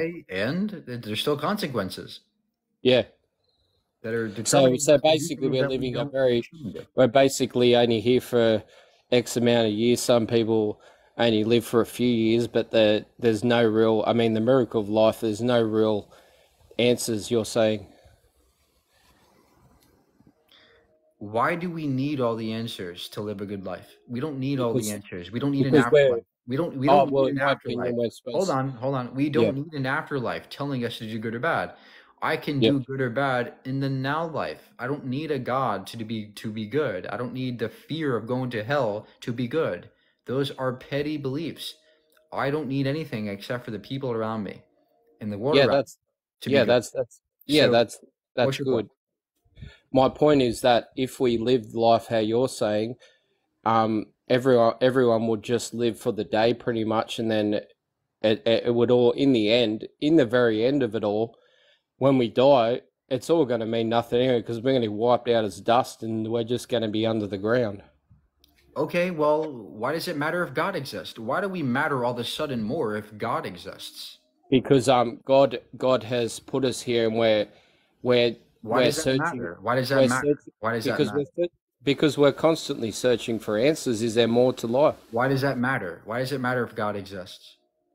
Well, because with life, the miracle of life, we're being given it. So shouldn't we be trying to Why find does that answers? matter? Why does it matter if we were given life? Why does that matter? Well, if we weren't given life, there would be no life. Why does that matter? Well, it's the meaning of life. Why does that matter? Well, I don't know. Well, obviously to you it doesn't matter, but it's very important to some people. No. Why does it matter to you? Because I'm not going to live my life in a fruitless existence. Exactly. So at the end of the day, your reasoning is coming from you. It's subjective. There is no objective way to look at the world. There is no objective right or wrong. There is no objective meaning. But that's why me in the modern moment where we live right now, that's all we got. It's all I know I have. So I'm not going to waste it. And that's why it means everything to me. It means everything to me. My life means everything to me. That's all I got. It doesn't matter if there's an afterlife. It doesn't matter if there's a God. My life still means something to me. Yeah, I respect that. I don't care. Look, you're trying to say that God gives us meaning, but it doesn't. Even if God existed, God has no meaning in itself. It just exists. But God's the only one that was always there. Like that's why he's a being. Why does that give him meaning? Because God was always there. He's created the world. Shouldn't that be something? Who cares? Why does it give him meaning? Because that's the whole. He just is. He just exists, right? Yeah. Why can't we use that same logic for us? We just exist, okay? Because we all intrinsic meaning. All it says is that we exist. Congratulations. Whether or not God exists, we can exist.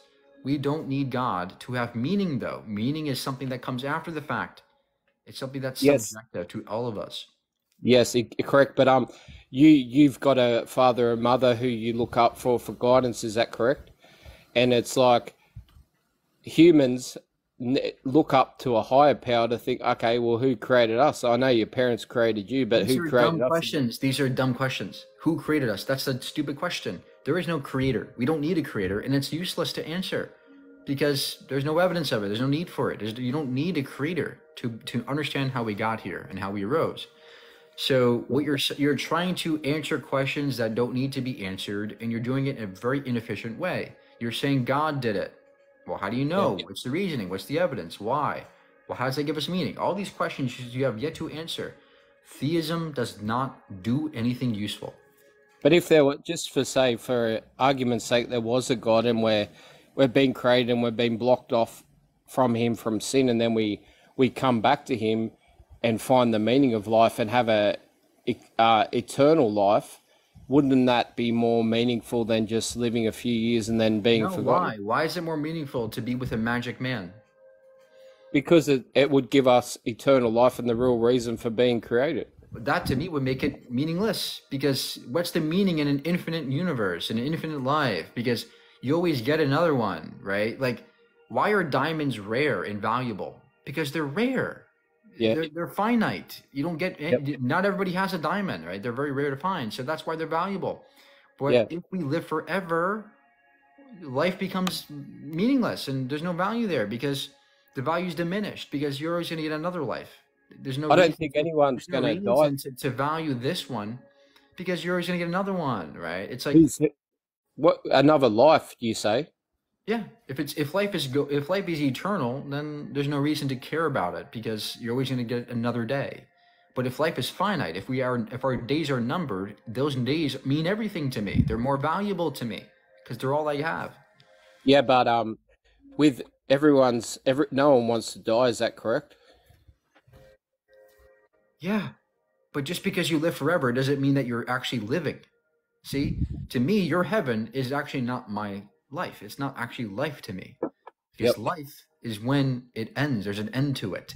Part of life is knowing that it will end. In fact, living forever, is that really living? Because there's no difference between a day and the next day, or a billion years, or a trillion years, or a bajillion years. There's no difference. You just are. You just exist. Yeah.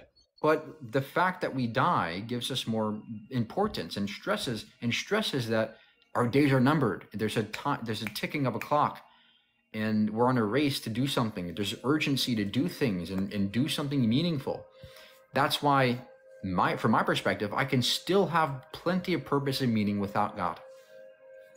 And if you were to do something meaningful, is that only meaningful for the time you're here? Yeah, and maybe I'll leave a legacy, but why do we need this meaning to go on forever? Why can't it be finite? Why does meaning have to last forever? Is that really meaningful if it's just there forever? You know, I don't see how heaven answers these problems. Are you leaving a And legacy? I don't even see a problem in the first place. I don't even see a problem where you are seeing problems. Yeah, because I've got a big problem with actually dying because and not being Okay. if there's not if a you have a problem with dying, then start living. Stop being afraid of some magic sky daddy and start living your life and doing something useful and meaningful such that you may bring a legacy. Don't just be scared all the time and say, God, please help me, and waste your time in the now life wondering and wishing and hoping and praying that maybe you'll get another life. Why not make this life the best? Yeah, but a legacy is not going to benefit me in any way. You're saying a legacy, that's only benefiting people who are around for a short number of years. Why would I want to be such a selfish fool to only care about myself? I live for other people. I'm here for other people.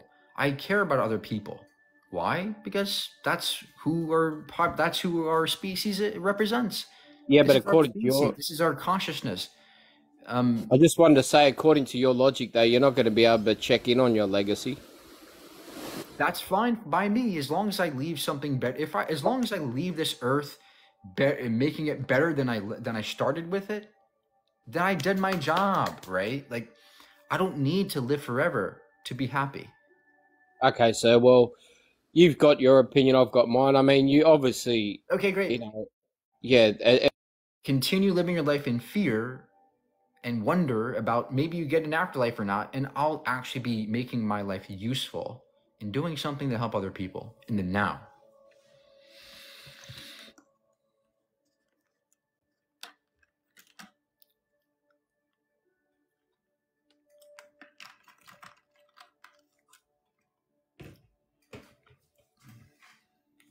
You know, people spend their entire lives hoping and praying and wishing that maybe one day they'll get to an afterlife.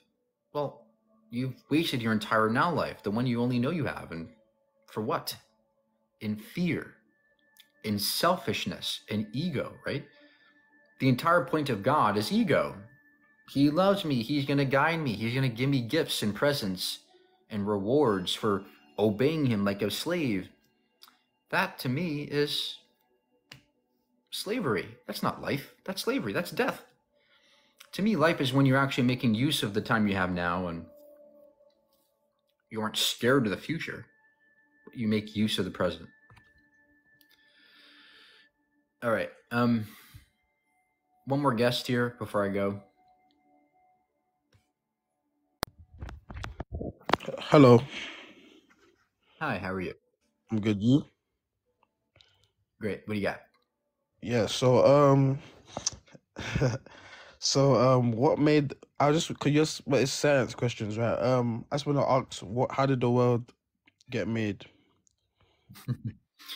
Well, when you're asking the question, how did the world get made? That question presumes that there was a maker. No, I'm not assuming. I'm just saying, in your perspective, how did? Well, maybe it wasn't. I don't know, but maybe it wasn't made. Maybe your question is flawed and malformed. Maybe it wasn't made, right? Maybe things just are and always were, and there's just changes we go through and evolutions. But perhaps existence always was in some way. We don't know.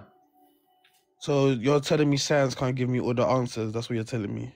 Absolutely not. Science never claims to have all the answers and never would claim to have all the answers. So what you're telling me is that with science, I should accept everything you say. All your hypothesis is everything. But what science does, it says accept everything I say, but give me that one miracle though. When I ask you how the world was made, Oh, I can't give you an answer. Just let me have that one miracle though. But everything else, you believe it. This is evidence. We But just give me believe. that one miracle that I can't explain on look. how the world was made. That's Everything. exactly what you're telling me. Look, everything in science is not just a belief. It's based on evidence and facts and data from reality, right? Okay, so why can't but Science why do- but never why claims. then why can't it be explained to me how the world came into process and how life got formed? That's It what I'm can. saying. It That's can. my issue. That's Look. my Oh, issue. look. We have lots of answers. Science actually brings us But true I just answers asked about you and you reality. couldn't give me an Hold answer. on. Relax. Take a deep breath and relax. I know you're eager for answers, as we all are. But you can't just say, I have the answer. Trust me, bro, it's in this book. That's what religion does, and that's what science does not do. Hold on. You're asking good questions. How did life get here? How did the universe get here? But unfortunately, we don't have the answers for all of them, but we're trying our best to figure out the answers.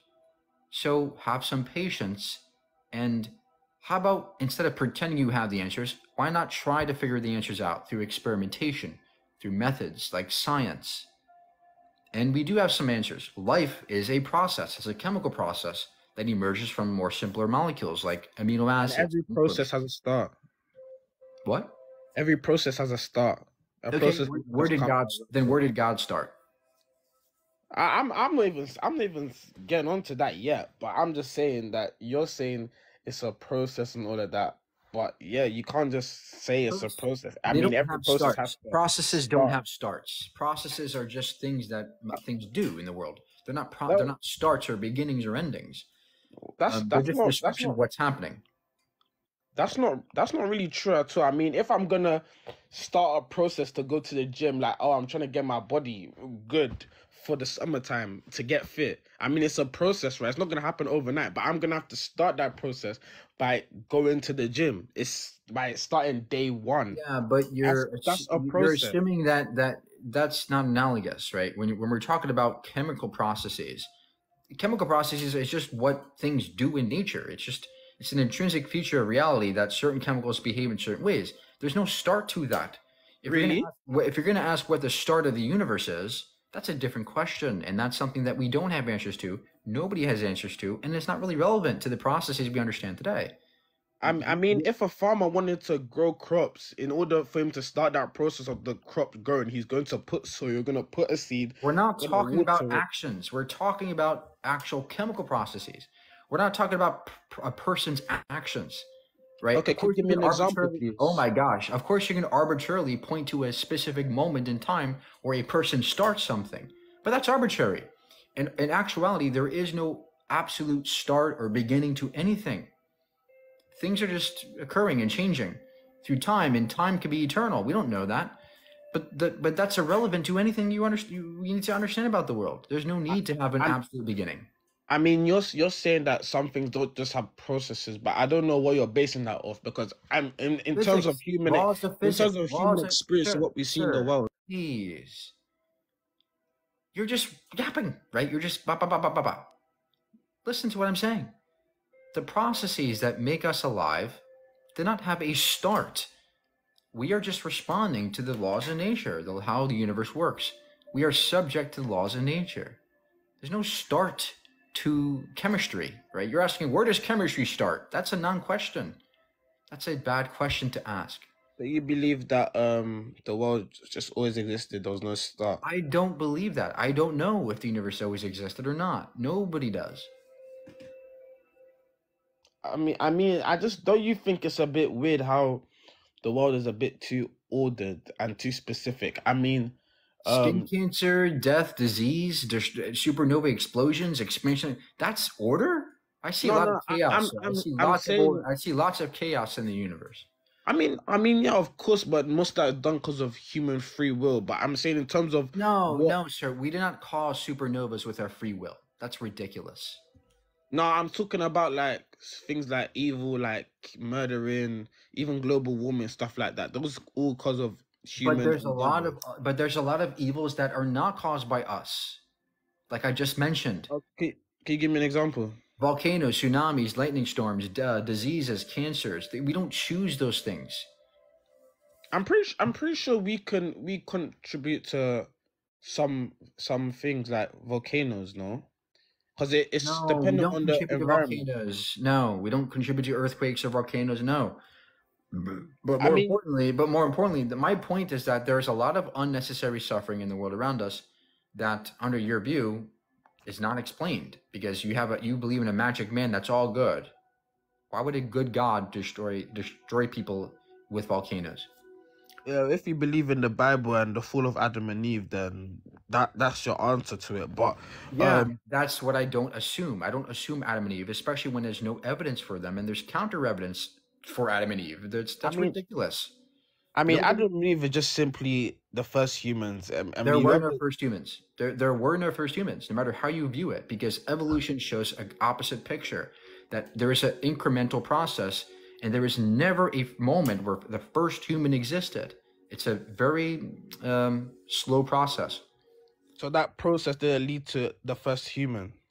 There was no first human. There was no one day where a human popped out. There is a slow progression of species, a slow progression on a population basis. There was never a first person. So where do you think what you think we come from, monkeys and that? No, we don't come from monkeys. We share a common ancestry. Okay, so how do you think we evolved then? From how do you think the process happened? Evolution, sir, natural selection, the survival of the fittest. Certain animals and species back then underwent certain pressures, and the tree of life branched out. We went different ways. We speciated different ways, and that's what evolution means. I mean, yeah, I understand that, but I'm in terms of the point where I believe that the world is too detailed. Like, for example, if we were any closer to the sun, we'd overheat, right? If we're Really, how close will we have to be? apparently, if we're 5% closer, if we're 5% closer to the sun, the world will burn. If No, we're that's not 5%, true at all. That's not it true. is. Check it out. Check it Okay, out. do you know how many miles the Earth varies between its orbits of eccentricity per year? No, go on. 3 million miles. Yeah. Millions of miles in variation per year. Okay. It's not the distance that matters. It's what matters most is the atmospheric conditions and many other factors Yeah, and how that can go this be into so the perfect? Earth. The point here is that even if you're right that the Earth is a specific way, well, that's just Earth. There's other possible configurations of planets that can allow for other types of life. There's nothing special about our configuration or position in space. Okay, what other types of life? Because I don't think we've done. I don't think there's other life that we know of in other in planets. We have not looked for life yet. We've barely looked I'm at pretty the sure we've been moons. researching.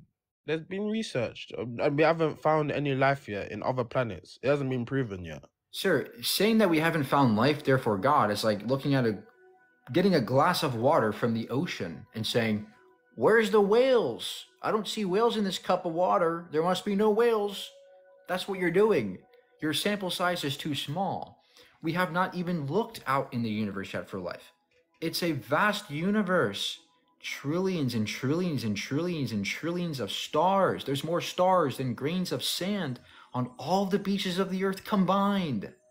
Even if that was the case, the conditions would still have to be very specific and orientated for For those us, life, yes. so those For life us, to be. yes. For us, yes. But how about all the other types of possible life forms or possible planets that are under different conditions, perhaps even more suitable for life than us? Okay, but we don't. Okay, first of all, we don't know about that, so maybe we should only talk about things in our own understanding for now. Because when I asked you about Then you how can't. the world, Then you cannot claim to know that because there's no life, therefore God. That's a bad argument. Then you've just conceded that you don't know the answer. So we have to base that on hypotheticals, which I'm doing and you're not. No, I'm saying the world is fine tuning. The world is too ordered and detailed for you to not. What does a non-detailed universe look like? Where people can't exist. So that's like 99.999% of the universe. We can't exist anywhere else in the universe. We can't exist in space anywhere. No, I'm talking about for Earth specifically. Yes, exactly. If the universe was finely tuned for us, we would expect a universe with only us. we would expect a universe full of life, but we don't see that. We see a universe where it is mostly dark energy and dark, empty space, which contains no life. That's not what we'd expect under God's fine tuning. We would expect a universe where there's only life. That's what tuning means. When I Yeah, tune something, I want that one thing. There is only life on this earth. That's what I'm saying.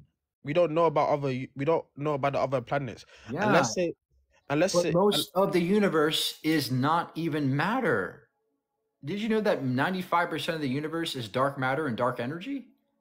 Exactly. So that means that that means there's something special about us for us to exist. No, there's nothing special about us. We're just another piece of matter floating in the cosmos. There's nothing special about us. But even if it would still be too deep, the universe in itself is too detailed and orientated for it to just come for no reason. It's not illogical. Why would God? What's the reason for God existing? Let's not even talk about God specifically, but let's just think of it like from what we understand through our world. Like, even if, let's say, a computer game, it's like there's so much details to it where you're like, someone's had to make this. Like, even if you look outside, the skies. Okay, how about let's apply this to God then, because we could apply this to God. How about God? He loves us. He's caring. He's conscious. Who made God so finely tuned? I'm talking about who tuned. So no. Who tuned God to be so conscious and so amazingly tuned and alive? Is God alive? I mean, you can then. Who designed God, sir? Who designed the complexity of God? Then if I tell you who made God, you'll be like, oh, who made God's God? Like, you can't just go back in the series of infinite regrets. This is the problem with your argument. It's circular. It doesn't solve anything. It kicks the can down the road. Not necessarily. Hold on. Just because you say, look at the complexity, there must be somebody complex to explain it. That doesn't solve the problem, right? Because now you have to explain the God. It's more parsimonious and simpler to just say, yeah, the universe, it's necessary. I think it still does explain a God, because you can't go in a series of infinite regress. There has to be a chain that starts the causes. And when we get back to the original, that's not how time works. No, there is no such thing as time passing and that we're traversing time at the moment. You don't believe in causation, that everything has a cause. Causation is an emergent property. It's an emergent phenomenon. It's not a fundamental feature. That's the thing you don't understand. I mean, whether it's a fundamental feature or not, it's still a thing. Causation. But it does. Your argument. Hold on. Your argument assumes it's fundamental to reality, and that there's a causal chain of things happening within time. That's not how the universe works. We're not traversing time to get to this moment. The B theory of time paints a different story, where all the time exists and there is no ultimate beginning or first domino that falls and all the dominoes fall. No, it's all the time exists already. Whether you believe that's how the universe, that's not how the universe works. I'm saying within the universe, from what we can see and experience as humans, within our world, we see that things have a cause. So wait, let me just finish. Everything in the universe that we know of has a cause. My laptop has a cause. You have a cause. Everything has a cause. So in order to explain... No, that's not true. What do you mean it has a cause? What's the cause? What do you mean by... Sir, what do you mean by the cause? What's the cause? All these causes. You have to get to What's the cause? What's the cause? That's God. Something that remains uncaused. No, you're not understanding. Like, when you say I have a cause, what do you mean by that? Your mom and dad caused you. Okay, right. Yeah. So who caused God then? That's what I'm saying. You have to get to a point where something is uncaused. Uncaused. Why can't we just say the universe is always there? Why do you have to add this idea of causation in terms of like sequential events? So you're saying the universe? Why can't we just say the universe is uncaused? Is that what you're saying? Right. I mean that's an argument, but at the same time, the universe is just a placeholder. It's not like it doesn't have a brain to figure out, oh, let me put this there, let me put this there. We don't, the Neither universe does your doesn't have a God have a brain. brain. Your God So doesn't have a you have brain so either. you have to You look don't at need a something. brain for things to occur. There This doesn't is need to be a this mind is or a this is brain. this is philosophy. You have to look at something outside of the universe. There's nothing Not in outside the itself. universe. You're just saying words at this moment. You have no evidence for anything you've said today. There's no evidence of a God. You have not given us a good valid argument that demonstrates God exists at all. Okay, let me give you something. The mystery of human consciousness, right? The workings of human consciousness are miraculous, like the laws of mathematics. They have no presence in this world. They have no measured dimension, yet No, non-physical thoughts wrong. guide. Consciousness is just bioelectricity. It's not mysterious. Yeah, but science can't explain for that. Yes, It's it can. It's called bioelectricity. It's called neuroscience. We can describe our functioning just fine without God. Why don't animals have it then? They do. They don't have it to a level of us. Who cares? They still have consciousness. We still understand why they have consciousness. It comes from the brain. Animals act on instinct. So do we. No, we don't. We have rationality. Okay, so do other animals. Our rationality is actually instinctual too. Everything about us is instinctual. No, we are definitely a rational species. We're not the So same are as other most animals. species, monkeys, other apes are rational. Did you know that chimps can actually play games in Minecraft? Did you know that? If you go to a lion's den, would you think the lion will kill you? How is this relevant? Yes, but how is this relevant? Yeah, but exactly. But if you go to another human, the human most likely won't kill you because we have rationality. We're able to understand and gauge things. We Humans have kill each other all the time. Yes, but that's just in extreme situations. We're talking about in general. Same with the lion. Same with the lion. No. Same with dogs. Same with animals. They're not always going to kill you immediately. Yes, if you go to a lion's den, no, you're not going to die immediately. That's not how lions work. So you think the lion would attack you? Only if they're hungry. But if I'm hungry, doesn't mean I'm gonna try to kill you to eat you. Some people do. If some people are hungry, they don't have money, they go out and kill. No, they're not gonna kill humans to eat them. Yes, they do. It happens all the time. There's robberies, there's theft, there's murders, there's rape. There's all kinds. Sir, this is ridiculous. We are animals.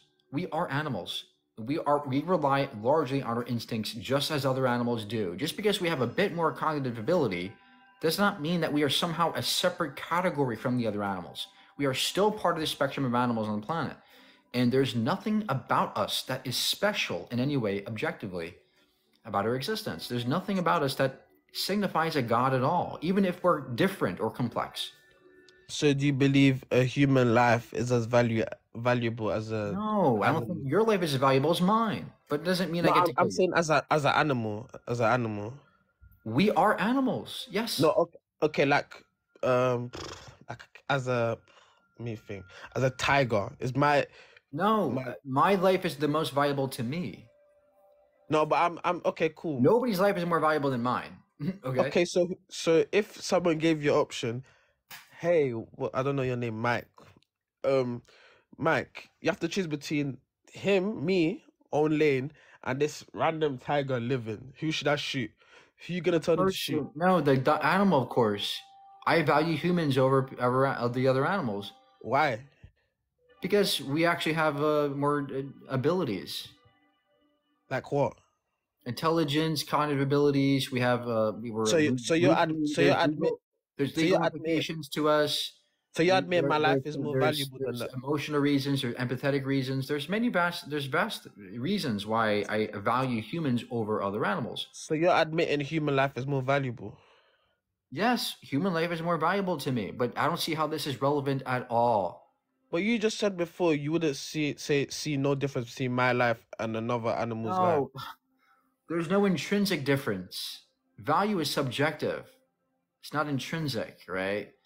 There's no intrinsic difference between us and the animals.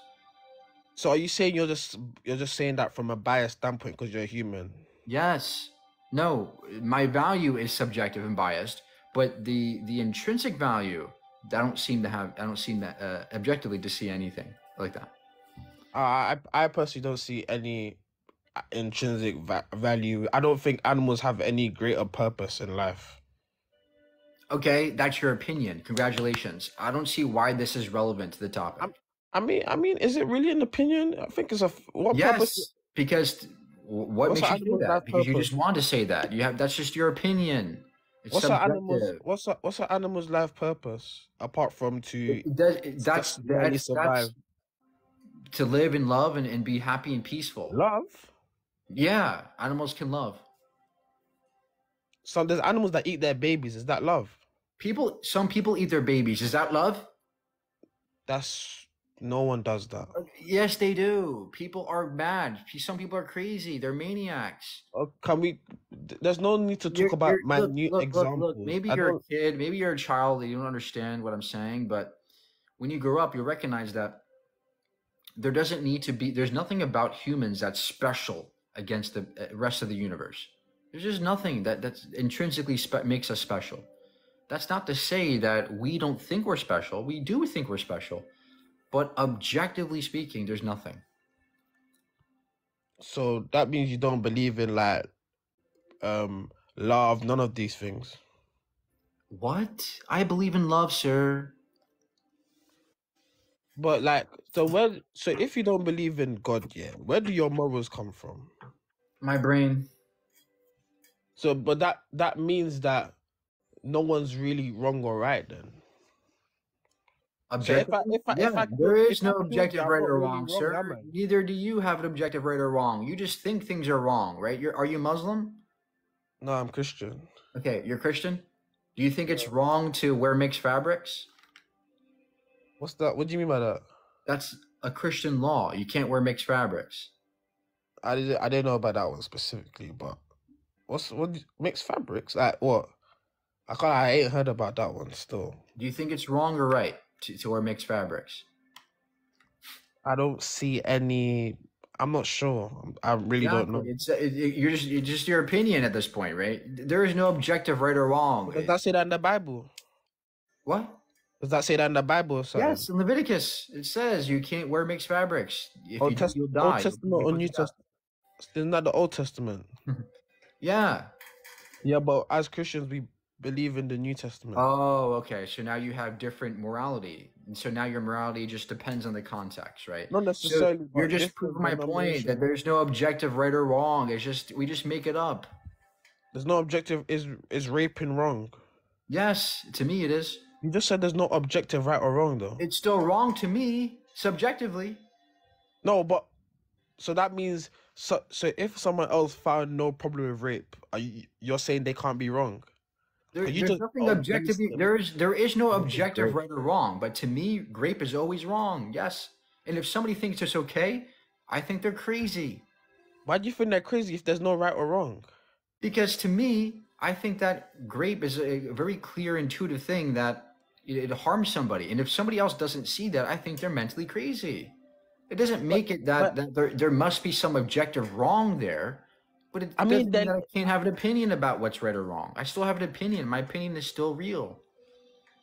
But if your opinion isn't objective in the moral law of humanity, then is it really real? It's just your personal opinion. No offense, and it's but your opinion that your God's morality is better. You still have your opinions too about morality. You as a limited human, your opinion doesn't really matter to most people. Great. So why does God's opinion matter over mine? Because God is a higher being and a higher entity. Why does that mean? Why does that mean his opinion is objective? Because he's a higher entity. Why does that mean his opinion is objective? Because he's the one that gives us laws. He's the Okay, I give myself laws. Now we're on the same page as your God. Why is your God's opinion more valid than mine? Because he's greater than you. He's greater than all of us. Why does that make his opinion more valid than my opinion? They're both opinions. Well, do you not value your mom's opinion because your mom's greater than you? She gave you birth, or your father's opinion. You get your morality from your God. That's not analogous. You get your morality from your God, right? Yes. So why is your God's opinion on what's good or wrong more valid than mine? Because he created us and he knows what's best. Why does that make it more valid? Because if someone's your creator, then obviously their things more valid because they literally created you. They know everything Why does about the that make world. They their know what's opinion? right or Okay, wrong for you. okay, great. So your mom created you, right? Yeah. If your mom said that it's okay to grape, would you think it's okay to grape? Would you follow your mom? Yo, my mom is, well, I understand that my mom is human and she's flawed, but obviously my mom But wouldn't she say that. created you. This is your logic. She created you, right? So that means that you should No, follow her law. no, but God created everyone though. That's my mom didn't create everyone, so Okay, she so can't why does give that matter? Why does it matter that your God created everybody in terms of his opinions being more valid than mine? because he's greater than you. He's literally not Why does even that matter? human. Why He's does a it matter higher that he's greater than entity. me? And in what ways is he greater than me? And why does it matter when it comes to his opinion? He's everlasting. You're Who not. cares? Why does that make his opinion more valid than mine? He's more powerful than you Why does that make his opinion better? because he's more powerful than you and he's everlasting. Why does that make his opinion more valid? Because he's perfect and you're not. Why does that make his opinion more valid? It's still his opinion, even if it's perfect. It's still his opinion. So if someone is perfect at I don't know, a certain skill, would you not value their opinion more than yours, No, who's not because it's perfect? just their opinion. Okay, let's say I'm perfect at soccer and you're not really good at soccer. You're not good at soccer at all. And I give you advice on soccer and my opinion on soccer and how to play and how to be good. The But opinion is still subjective. It's still a stance. It's still an opinion. It doesn't make it okay, objective. but whose opinion is more valid? Me, who's perfect at soccer, or They're yours? equally valid. They're still both How are they equally opinions. They're valid? both look, sir. They're both opinions. Your God's morality is just his opinion. It doesn't matter who your God is. Whatever perfection means, which by the way, perfection doesn't exist. That's it doesn't exist in this world. But God is outside of the world and Okay, he's what's greater than perfection us. mean? Is your God perfectly lazy? Is your God perfectly obese? He's perfectly powerful. What does that mean? He's Can your perfectly God sin? loving. Can your God Perfectly, sin? no. Then he's not perfectly powerful. What do you mean? He can't do He's sinless. everything. He can't. There's something he can't do that I can do. Does that make me perfect? Because I can do something he can't do. But sin is a bad thing though. Who said that? I mean, sin is murder. Is murder a bad thing? Who in your view said that murder is wrong? My God said that. And why do we care about his opinion? Oh, so is murder not wrong? Why do we care about your God's opinion? Because he's our creator and he's our lawgiver and he loves us Why dearly. does that make his opinion more valid than mine? Because I'm not gonna lie to you, you're not all that. He is all that. He's God. How do you know that God won't lie to you? Why would he lie? Sir, how do you know that God won't lie to you? Because God does not a liar. He's sinless. The lying is a sin. Oh, that's what a liar would say. A liar would say that he never lies and he's perfect. That's what a liar would say. See? You don't know. You don't have an objective way to know what you're saying is true. You don't have an objective source of morality. You think you do. You pretend you do, but you actually don't. At the end of the day, you just Jesus Christ. What about him? He's just a guy that probably died on a stick. He's where morality comes from. He showed us the way to live. But he's just a person, or he's just another guy with an opinion. No more valid than mine. He's God. Who cares? His opinion is just as valid as mine. We're both opinionated. So your opinion is just as valid as Jesus Christ. Yes. Why? Yes, because they're both opinions. But Jesus Christ, there's no objective way to live. But he was perfect and you weren't. That does not make him objectively correct in terms of his morality.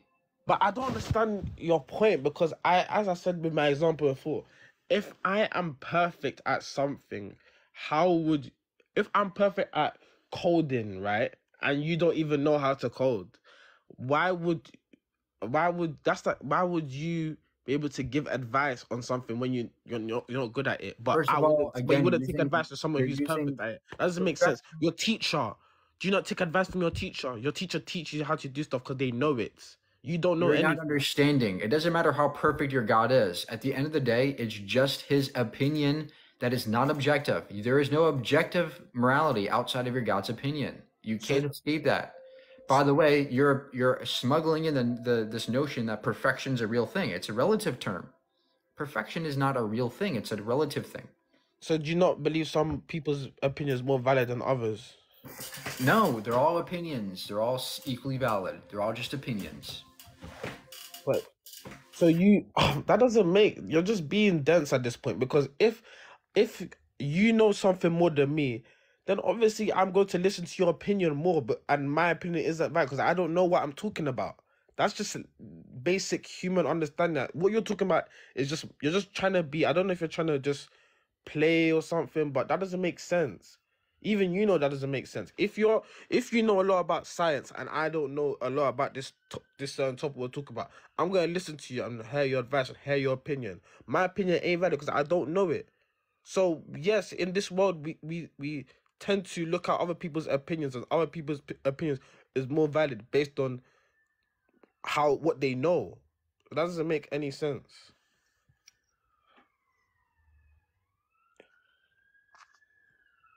Chat, I ate that up, innit? We don't need to go. Shut up. Facts aren't opinions. Literally, facts are opinions. Yeah. Guys, follow me though. Facts.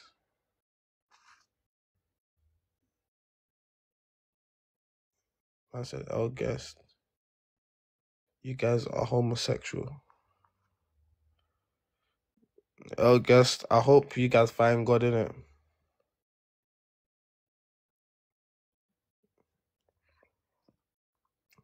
Professor Andrew, thank you.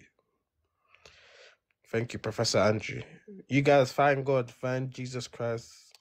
Immerse yourself in the world. If you look at the Bible and you immerse yourself in the Bible, you'll only make your life better. God doesn't put these things in the Bible, doesn't give us these laws for no reason. Because they literally make our life better. And if you guys love science so much, science can prove it. He's not putting random, he's not saying, guys, don't kill, thou shalt not kill for no reason. He ain't putting that for no reason. Because it's not a good thing to kill people. It fucks up society if everyone's out here murdering each other. Go to church, read the Bible. Fuck evolution. About fairy tales. The host is long gone. Oh, you're back. Yeah, so go ahead and demonstrate objective morality for us. Oh yeah. Well, I was talking about opinions. So the opinion thing. Yeah, all you have is opinions. Your morality is just as valid as mine. You don't have any objectivity. So show me that you have objective morality or go away, because you're wasting our time at this point. So do you not believe some people's opinions are more valid than others? No, everybody's opinion is equally as fucking valid. So if you know more about science and I don't, if you know a lot about science, it's still opinions. It's still opinions. But what if I don't know anything about it? Stop. You talk for long enough.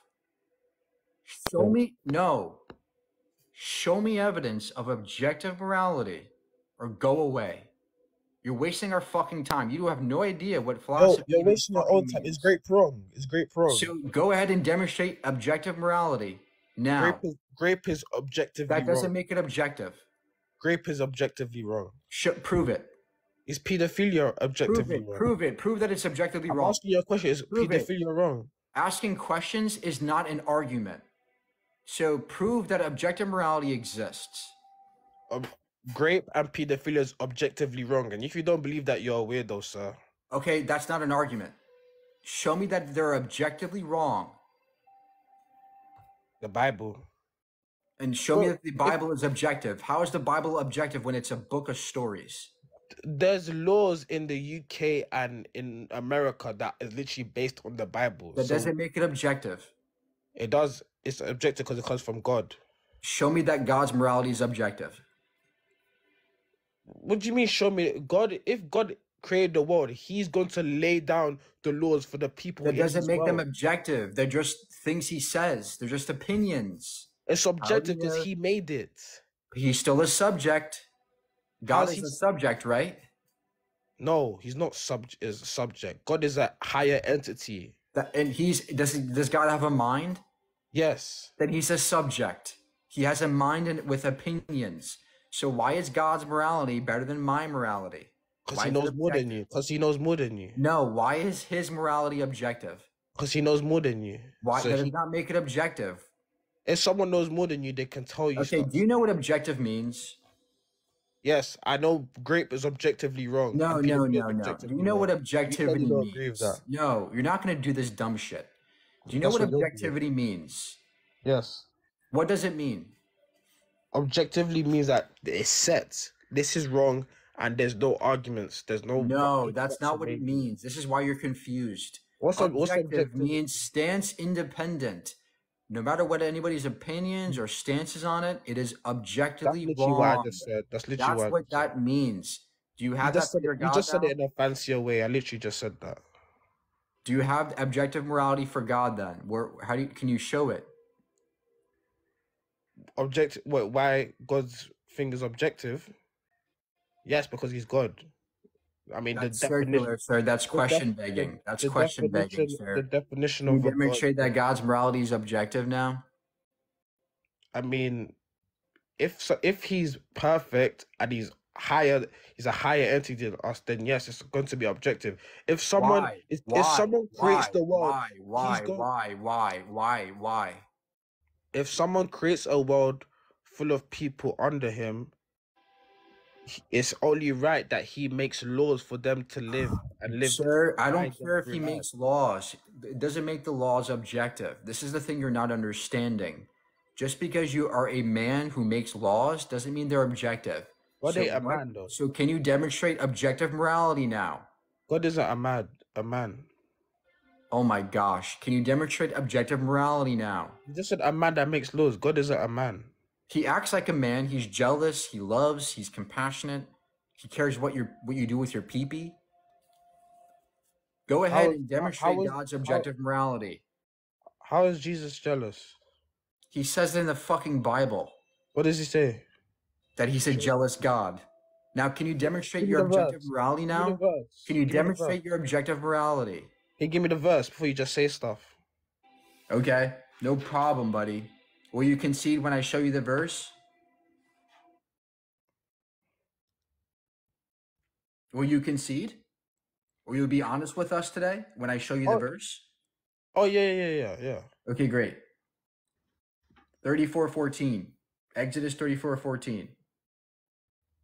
What does he say? You shall worship no other God. I am the Lord, whose name is jealous. I'm a jealous God. Wait, it says specifically jealous. Yes. Yeah, but that's the translation, though. Different translations. Okay, what's the correct translation, sir? He just said don't worship other false idols because at the What's time the correct translation? That's what I'm explaining to you now. What's the correct translation? What was originally made in. And you have to understand context behind stuff. You don't just read verses blindly. Yeah, go away. You don't know what you're talking about. You're lucky I gave you the opportunity to talk to me. Yeah, so about that, you were wrong about when you said God is a jealous God. Oh, really? Okay. So when he says it in the Bible, that means he's lying? No. So what's that called? So you had a son that you love your son so much, right? And now your son starts worshiping someone that's very evil. Okay, how old are you? How old are you? How old are you? 22.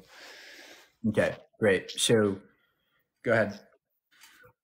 So how do you feel if your son that's supposed to go to you for protection now goes to a false person, a false father for protection? I wouldn't give a shit. How? Because I'm not a jealous piece of shit. Okay, but this other person is doing really bad things to your son. Your son doesn't know it. Well, that has nothing to do with my son. That has to do with that person who, yes, I would harm, I would solve. But if my son didn't believe in me, I wouldn't give a shit. Dude, you're intellectually dishonest. Why? Where's the dishonesty here? If your son's going to another man for protection and that man's doing terrible things and teaching him horrible stuff, that should make you upset. No, that's not what you said. I would not care if my son goes to some other person. What I would care about is if he was harmed, of course. Which is why I would protect my son if he was harmed. And I would not be like your God who sits there and watches people get murdered and slaughtered and raped and does nothing about it. No, that's why God is upset when you worship false gods. You understand now? Why would God be jealous about false gods if he knows no other gods exist? Because behind a false god, like Baal, for example, is Satan. And why would your God be jealous, sir? Why would your God be jealous about gods that don't exist? Isn't he the only God? Yes, but so why would he care about people worshiping other gods which are not real?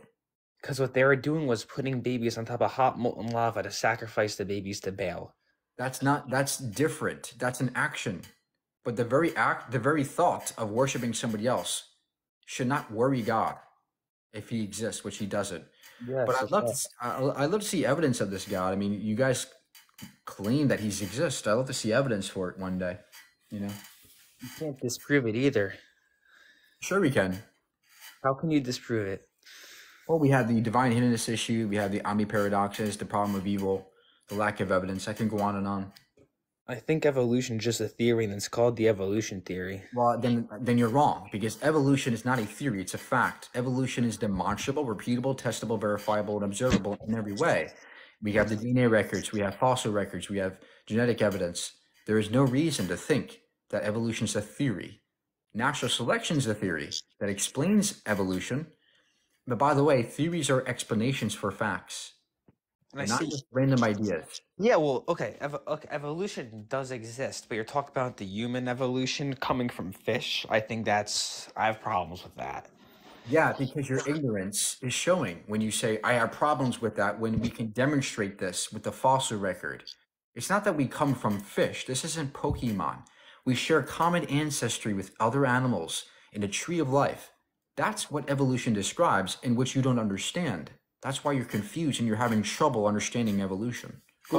Even before monkeys turning into humans, what created life? Life is not a creation, it is a process. Life is what non-living things do. Amino acids, nucleobases, RNA, these are non-living entities that operate in specific chemical ways that yield life.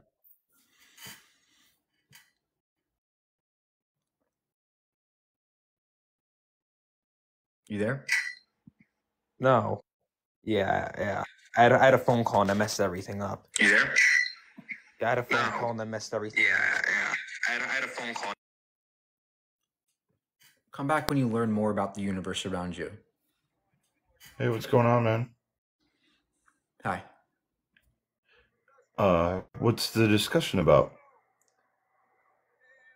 Well, it was about, I was having a science live, but theists came in and ruined the day. I like science. I'm a secular humanist. I used to be a theist. I left Christianity after 27 years. Cool. Good for Yeah. you. I'm trying to learn. Are you studying in the field of science right now or something? Or do you have a degree in something? I'm just a science enthusiast right now. I mean, I have a degree in geoscience, but yeah, science is one of my hobbies. Right on. What do you have? Do you have any questions or do you have any arguments? Yeah, I'm wondering, Christians a lot of times specifically try to say I don't have any morals, and I think, morals are kind of intersectionally objective and subjective, as I'm told. And I'm just like trying to figure out if that's true or what exactly it is. Like, it's a really complicated subject, the morality thing. Not really. Morality seems to be just a thought process in our brains. We just, we're empathetic animals. We care for others, and we respond to people acting towards us in ways that we don't like. So we call that bad. What we call bad is what we don't like. What we call good is what we do like. And it seems to be that's what's guiding us, our preferences. And that's what I think morality is. It's just how we want to live with each other. And this is purely explained through evolution, through our brains. Yeah. There's nothing magic about it. Yeah, I think it's just something we saw mammals or other animals display, and then it's a construct that we created, and we said, oh, like that's a positive thing, and that's like that's morally good, and that's morally bad, and Yeah. this is why we're human and whatever. And that's what I try and tell people, but I'm not an expert, so I don't know if I'm just talking out of my ass, but it seems completely right. Just learn more about behavioral studies, learn more about how human behavior works, this human psyche. Continue learning. That's how Church you. of Christ for it's too late, bitch ass nigga. Big nose looking ahead ass nigga. Oh, well, your mom sat in my face last night. That's Nah, why my nigga, nose is you red. ugly as fuck. My mom ain't even look your direction. I was Oh fucking yeah. your grandma Well, last night, maybe nigga. it was your I was sister fucking your then. grandma. Your Maybe grandpa it was was your watching sister me, then. slapping my dick across her. Yeah, that's a Christian for you guys. That's all they have, right? Hatred, bigotry, violence, terrorism. That's all they got. Christianity is a cult nowadays. It's disgusting. Yeah, you're just being real. No, you're being hateful. You're being bigoted. You just came up here to be mean and mad and nasty. Why? Because you're dictated by you're like dictated by your Bible, your cult. You don't care about other people. You don't actually have morality. You have a storybook that dictates your entire life. That's not ethics. That's orders. Those are orders you're given. You're just like a slave to your master, you know. And I don't mean that in a bad way necessarily, but what I'm saying is it seems like you're just doing whatever your Bible says, and that to me is toxic.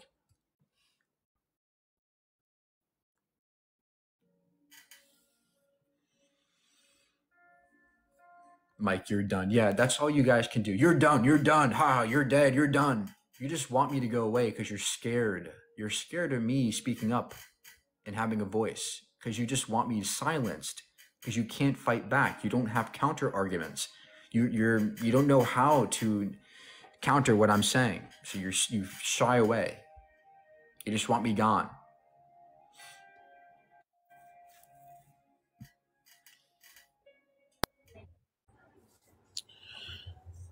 Got a question.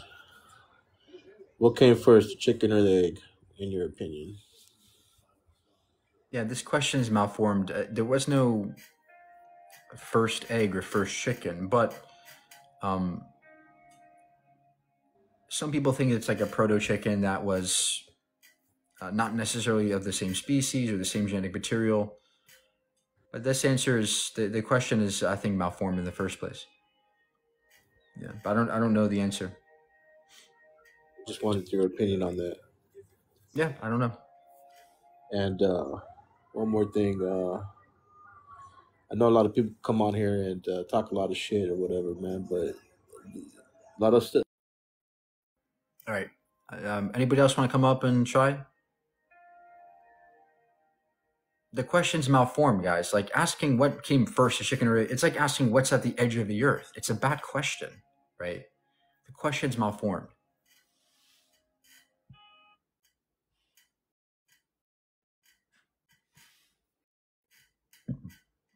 Kicked him in fear of insulting you. Oh, yeah. You want to sit there and watch me be insulted? Is that what you want? You think that's kindness? You think that's compassion? You think that's good? You guys are sitting there salivating for me to die, for me to go away, for me to be insulted, for me to be hated on. You just want to stone me to death. Like, stop it. Why are humans so just want to attack and destroy others? Start to listen. Stop with this hatred, this bigotry, this transphobia, stop it.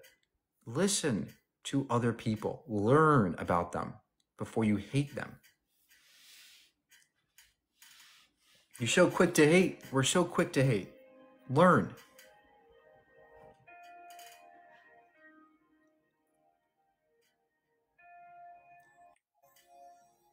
You do it. I don't hate people. I hate your ideology, not your person, not you.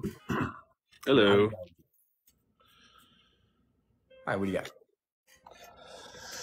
Oh, just another Christian, but I'm a pretty respectful one, so I will not insult you or do anything mean to you in any way. My question, I wanted to talk about the guy's chicken and egg question. The question I would ask is not the chicken or the egg. I would ask you, which came first, the elements or the stars? So if which one came first? You kind of need both. You need the elements to make the stars. You need the stars to make the elements. And if No. elements, Yeah. So yeah, it's a okay, good question. It's a much better question. But the problem is that people think that the elements that we see in stars today or planetary systems today are the ones that were always there. That's not true. The first elements that were produced in the Big Bang, it's something called Big Bang nucleosynthesis. That was hydrogen and helium and a little bit of lithium. But those were actually produced. It turns out that the universe was hot enough to produce those certain elements, hydrogen and helium. And so from that moment, after a couple 100 million years after the Big Bang, the first stars formed because of gravity, clumped those things together. Dark matter allowed the clumps of matter to form. They formed galaxies and then stars. And then from there, we have that larger elements over time get recycled through stars, through supernovae. do you know about the red shift in space? Yeah, what about it? So in the Bible, it talks about how God stretched out the heavens. So the main argument for how old the universe is, I hear from atheists usually, is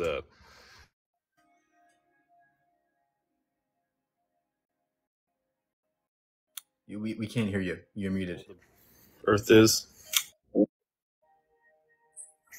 Earth is. I think you got a call. Earth is. Mute yourself and unmute yourself. Mute yourself and unmute yourself.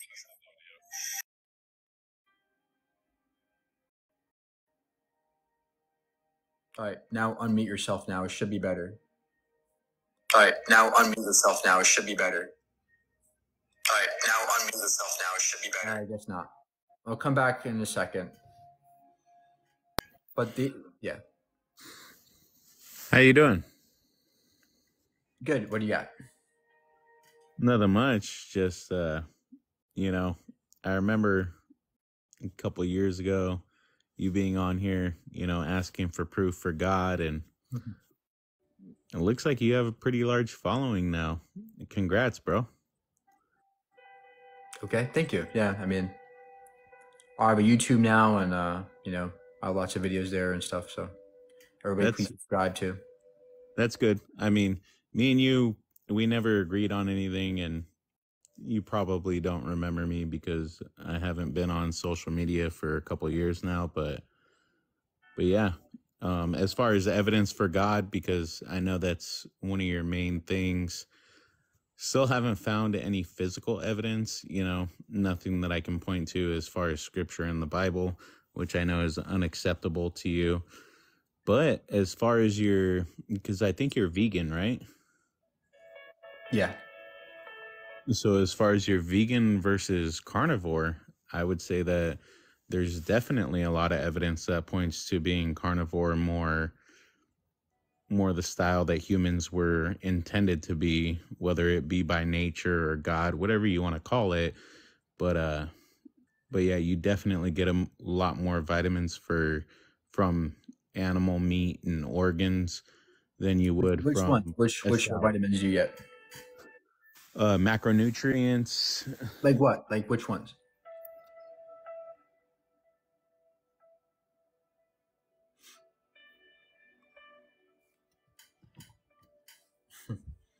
We can't hear you. Are you looking on Google? He's Googling it. That is exactly what I was doing. I was, but you didn't let me Google it. Anyway. Well, you can come back later when you have the answer, but there are no macronutrients like carbs, fats, saturated fats, B12 and vitamin D, the typical nutrients that people talk about. We can get all of them from plants. And I agree that you have to be more cautious and careful as a vegan because most modern food supply doesn't have the same nutrients. But you can still get all the nutrients you need as a vegan. There's no need to eat meat at all. Okay, but from that standpoint, with it being more, I don't want to say acceptable because that's not the correct term, but being able to absorb more from meat or, you know, animal Yeah, organs. and I and mean, how do you argue against that being the more natural way for it's us not to? natural. It's not the natural way. If it was, why do we get heart disease when we eat more meat? Study after study shows that meat actually raises risk of heart disease and cancers, arthritis, and inflammatory diseases. But also, I mean, there's a lot of vitamins and nutrients within meat that you don't want to be absorbed that much, like iron. Heme iron is toxic in certain amounts. You don't want that to be absorbed too much.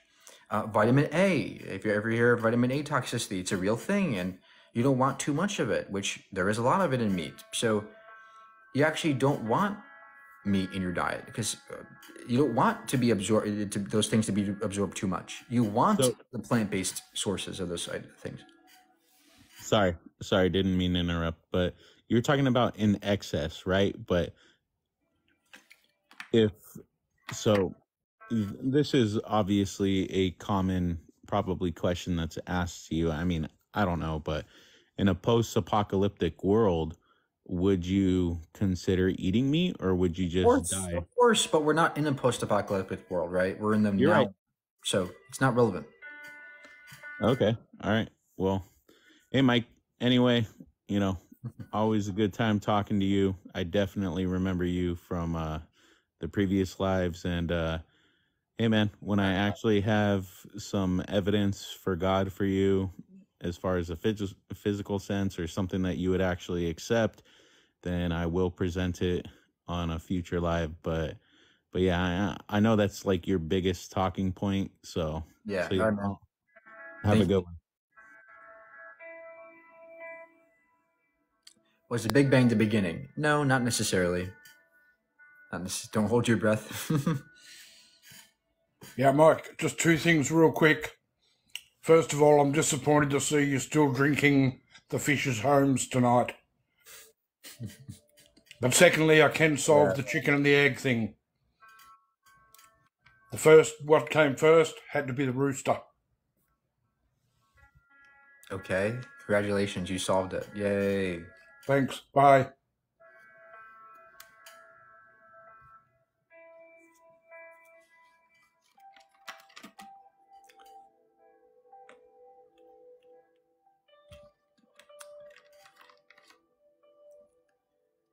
In the beginning, there was God, then the Big Bang. No, your God didn't screw the universe. He didn't sexually assault the universe in the Big Bang. He doesn't exist. There's no God. There's no evidence of a God. Nobody banged the universe. If you really believe in the Bible, you can't do bad, Mike. You're just assuming by your viewers. What do you mean? What do you mean you're assuming by your viewers? What does it even mean?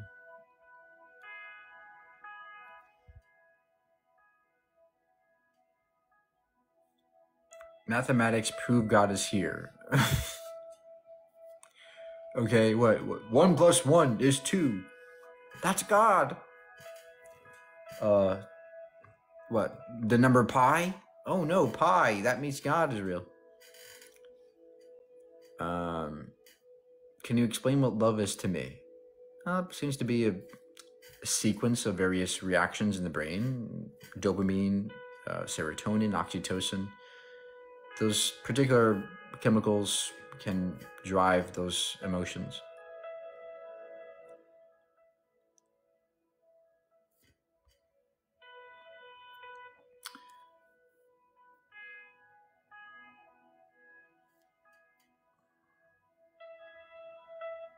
What was before the Big Bang? That's like asking what's at the edge of the earth, right? It's like there is no edge. It's like maybe there is no before. Maybe the universe goes on forever, and past the Big Bang there's another universe or there's another realm. We can't see past the Big Bang. It's light. There's a point where light travels too fast. Space is traveling too fast away from us to see. So we don't know how big the universe could be or how expansive it is beyond the Big Bang. Or perhaps the Big Bang is not the edge, or maybe it's just a region of the universe like the North Pole is to the Earth. Maybe if you traverse across the universe, you actually end up where you started, much like the Earth's surface, right? Maybe there's a four-dimensional shape to the universe such that if you travel across the entire thing, you end up where you started. This is very big questions. It's amazing to ponder about, you know. Who created logic? Nobody created logic. Logic is just what our brains do, right? It's a process. How do you store so much knowledge?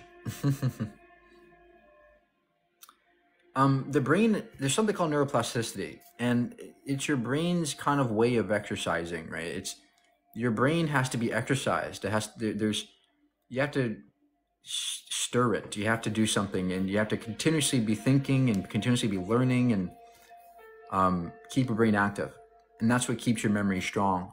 But everything I know about has been taught over decades of learning, right? School, education. I went to college for 4 or 5 years. I had to learn all those things, and I'm continuously learning. Learning is a constant process. My brain is constantly being active. Mohammed Hijab's philosophical knowledge would have you stuttering.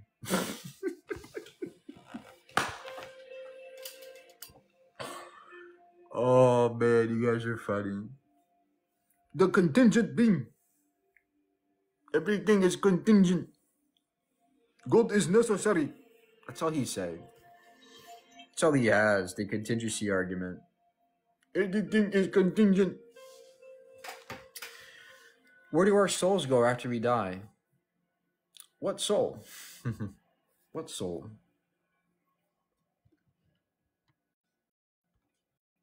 I'd love to see evidence of a soul. I just don't see any. At this point in my life, I don't care if there's an afterlife. I'm so consumed with the now life that the afterlife doesn't matter to me. I mean, if there is evidence for it, sure, give it to me. But I don't have this emotional attachment to this notion that I go somewhere after I die or I see my loved ones. Sure, it would be nice in theory, but, maybe it's not everything we think it is. Maybe that notion of never-ending happiness and peace, maybe that's not actually the life we want to live, Maybe we have it good here. Maybe it's good enough here. I kind of developed my own peace in this life, my own comfort in this reality. I've kind of become comfortable with the uncomfortable, and that's kind of what has made me so whole as a person. I'm happy.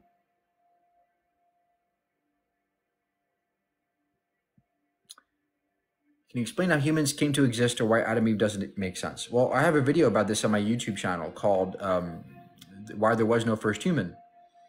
Go check it out. My YouTube channel has a lot of stuff on it. And in fact, I'm uploading a video tomorrow where I'm talking about time.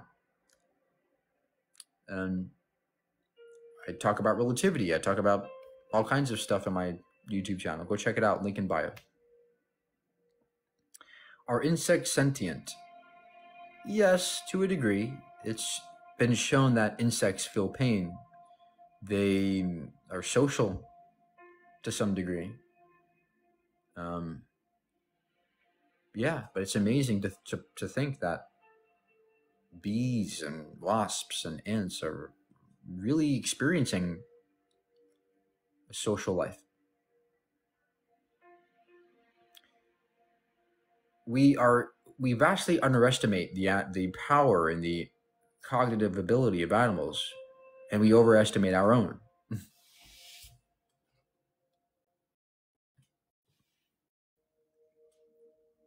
Do I believe Jesus was a real person?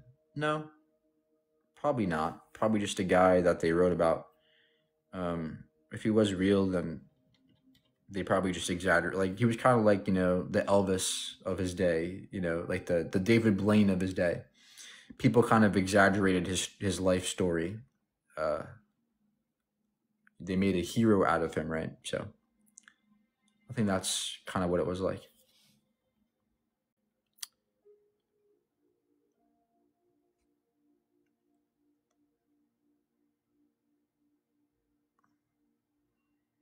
Thanks for making me vegan, Mike.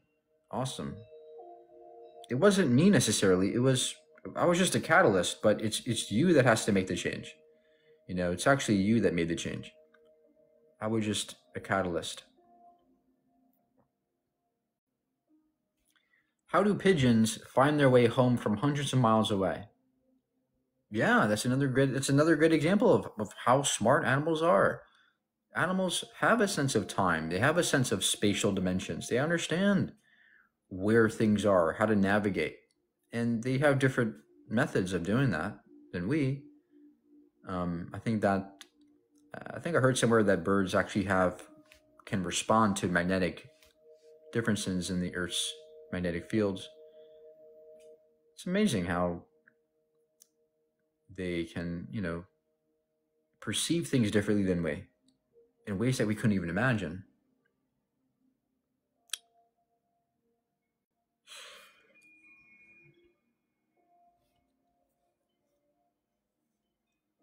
Have you been to Portland, Oregon?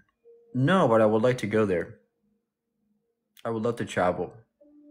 What are my goals?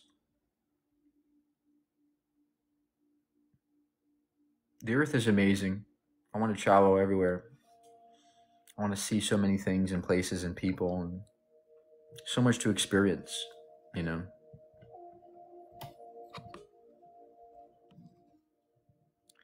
How do you explain the perfect numbers to create the universe? There are no perfect numbers. Numbers are descriptive. There's no number in the universe that says this number has to be this way for this. No, that's something that we made up.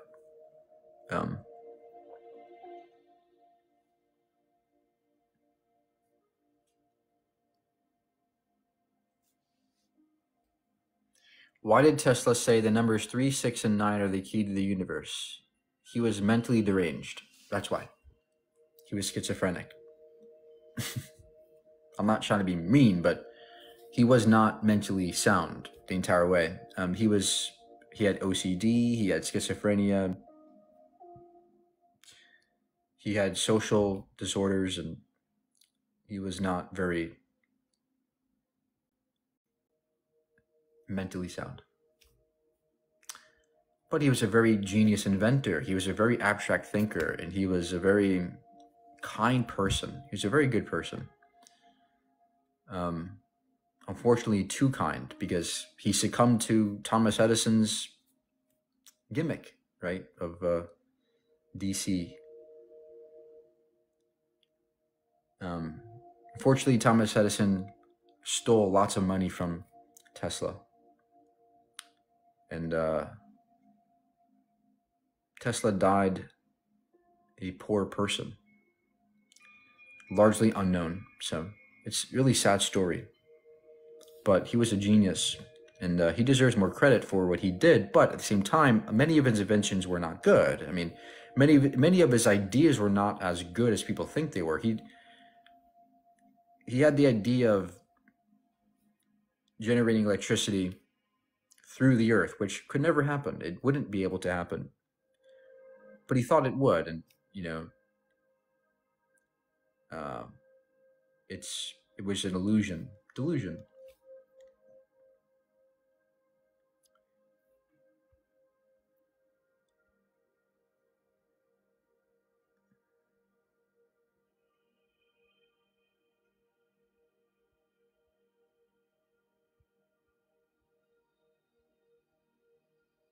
Example, force of gravity. Well, gravity is not necessarily a force, and this is something crazy to understand, but gravity is not really a force. Gravity is not this force where there's a specific number and that attracts things. That's not actually how that works. It turns out that gravity is more accurately, a warpage of space-time, and objects that traverse specific geodesics and a curved space-time are going to be perceived as having an acceleration of gravity. And that's what gravity is. Gravity are the world lines of specific objects traveling through this four-dimensional space-time, intersecting with each other.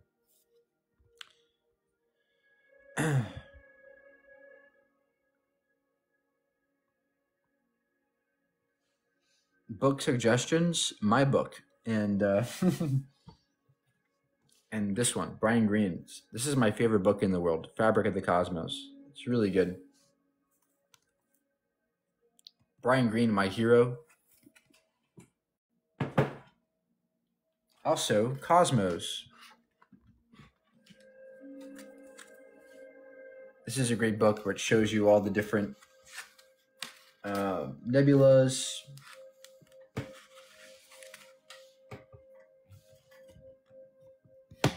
from the Hubble.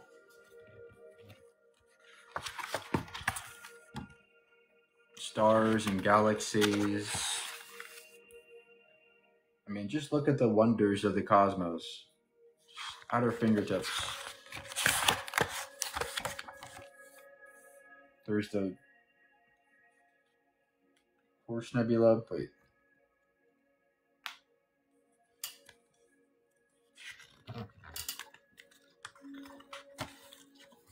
This is a real phenomenon.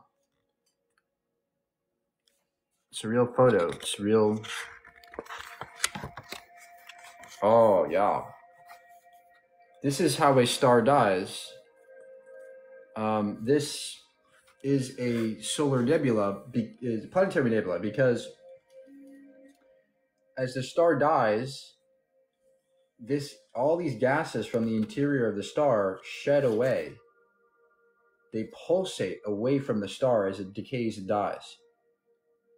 And what you see here, the reason why it's circular is because it's moving in a spherical way outside of the star as it decays into space. This is how our sun will die. It won't explode, but its layers, its outer layers, will slowly be stripped away into space. It's amazing. It's really beautiful. But that's how our sun will die. It's not a supernova. It's a planetary nebula, which is even more fascinating, actually, to me. Here's a very interesting nebula. This is a real photo. All these are real, actual photos that we've taken with telescopes. You know?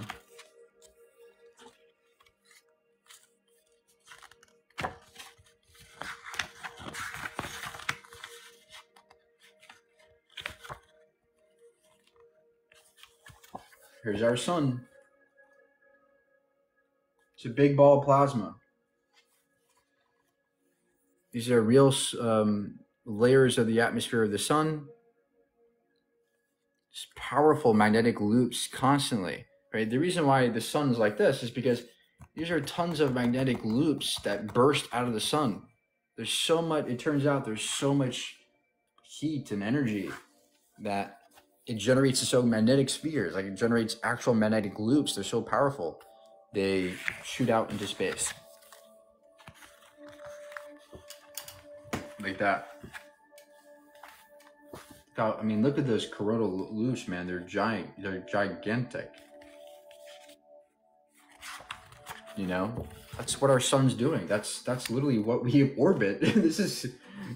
We literally orbit a giant ball of plasma that shoots out gamma rays. It shoots out all kinds of dangerous toxic light.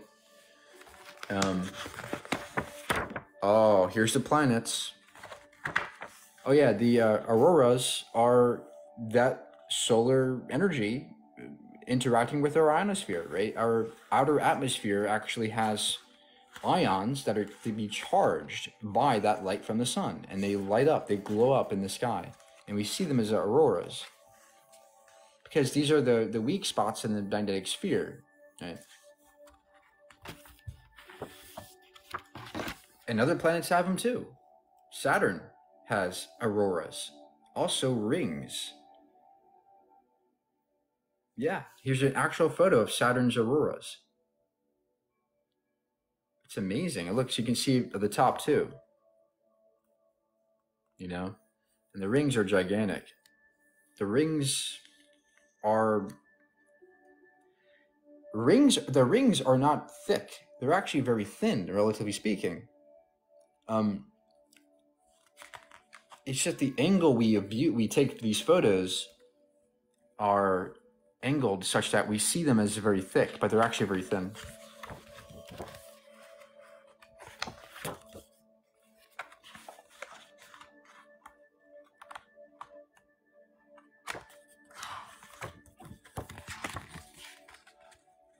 Here's a planetary disk forming. This is the beginnings of an entire solar system.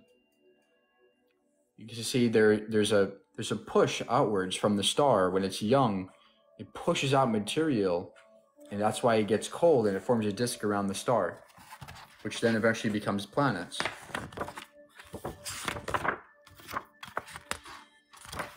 Here's Mercury. It's not the moon, this is Mercury. You see lots of craters. It's like the moon, but just a bit bigger. Here's Venus. Lots of volcanic activity. I mean, they're inactive volcanoes today, but they're still scars of volcanoes. And there's our planet, the Earth. This is a real photo from the Terra satellite. This is a real photo from the Earth from Terra satellite, orbiting 400 miles from the Earth from 2001. There you go. It's a real photo from a satellite. So when flat earthers ask you, where's the real photo? This is it. Tell them to look at the Terra satellite photos. It's beautiful. Look at this beautiful marble, right? This blue marble. It's gorgeous. Water and clouds and trees and sand and dirt. But look how thin, what always catches me. Look at how thin the atmosphere is, right? Look how small that thin blue layer is. And we all share that air. We all share that little bit of air, you know? So that's what protects us, that little thin layer. That's all we got, right? We only have one atmosphere and we're destroying it.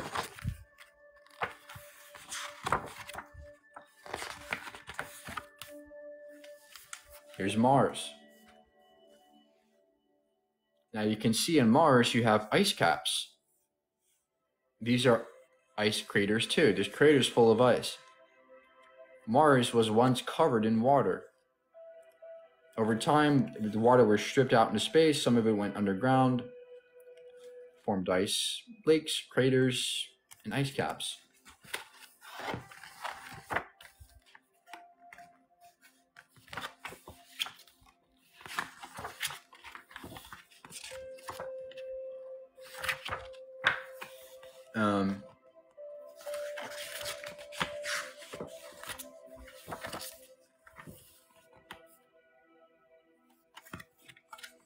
Here's a Jupiter red spot. This red spot is on Jupiter. It's a gigantic storm. And guess how big it is? 3 entire Earths could fit inside this one storm. This thing's gigantic. It's been going on for hundreds of years. The same storm just whirling around the entire planet. There's so much force because Jupiter rotates so quickly. It generates these just super fast winds. I mean, we're talking thousands of miles an hour. And powerful storms. And it's just amazing. Amazing.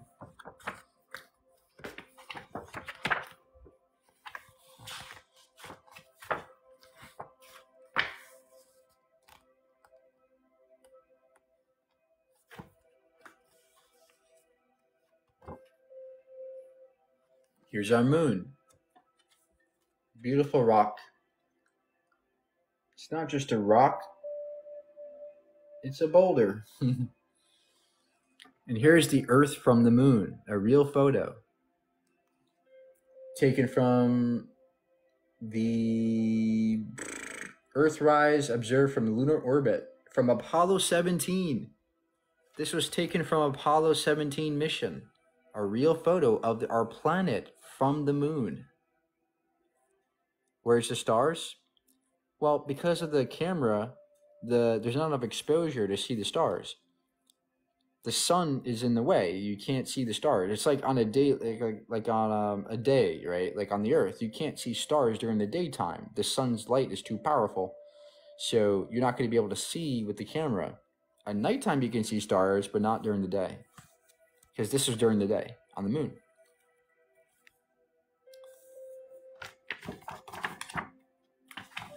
So yeah, I mean, galaxies are another amazing. Look at these gorgeous galaxies. Just beautiful spirals, you know. This is a real This is a real galaxy, a real photo from the Hubble telescope. Just look at those beautiful spirals. The clusters. There's a big supermassive black hole in the center of this galaxy, where lots of stars orbit around it very quickly. That's why it's bright. All the stars collect there, typically. We exist in our galaxy on the outer edges, somewhere in the outer edges of a spiral. We're not near the center. We're actually very far away. We're in the cosmic boondocks. We're in the country of the galaxy. Yeah, but lots of things to explore and learn. And each one of these dots is not a star, but an entire galaxy. Each one of these dots is a galaxy full of hundreds of billions of stars, each within each dot. Just look how vast, the universe is. It's just amazing. It's mind-boggling to me. It's just a different perspective, But the book, you're not going to find this book anywhere. This is an old book. Like, this is like 15 or 16 years old. 2005, I think, 2006.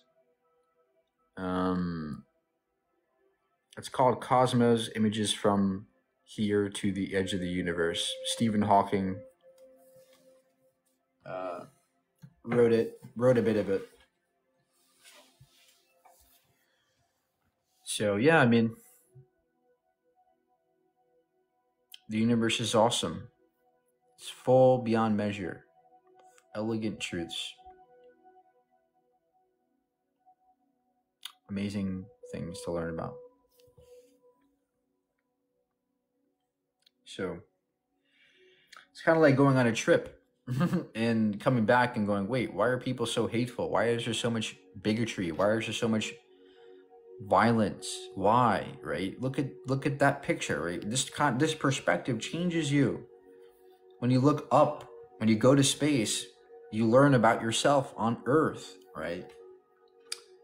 And it's just a vastly different perspective.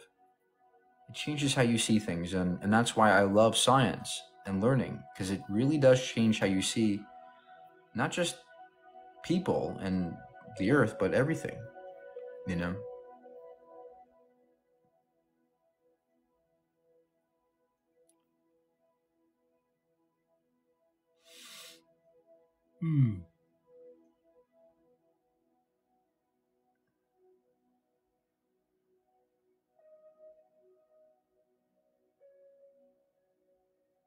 Is the AI next step in our evolution?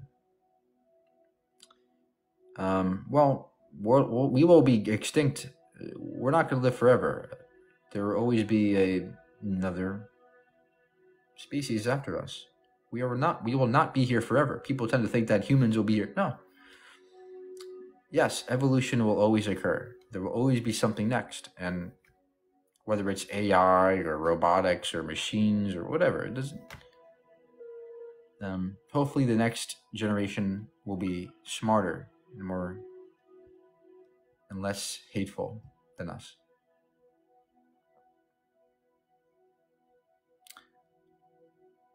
What did Stephen Hawking think about God? He didn't know what it wasn't real. It wasn't real. God is just a word. It doesn't mean anything. It's just a word. What do you mean by God? People have 1,000 different definitions for what God is. It's just useless to talk about.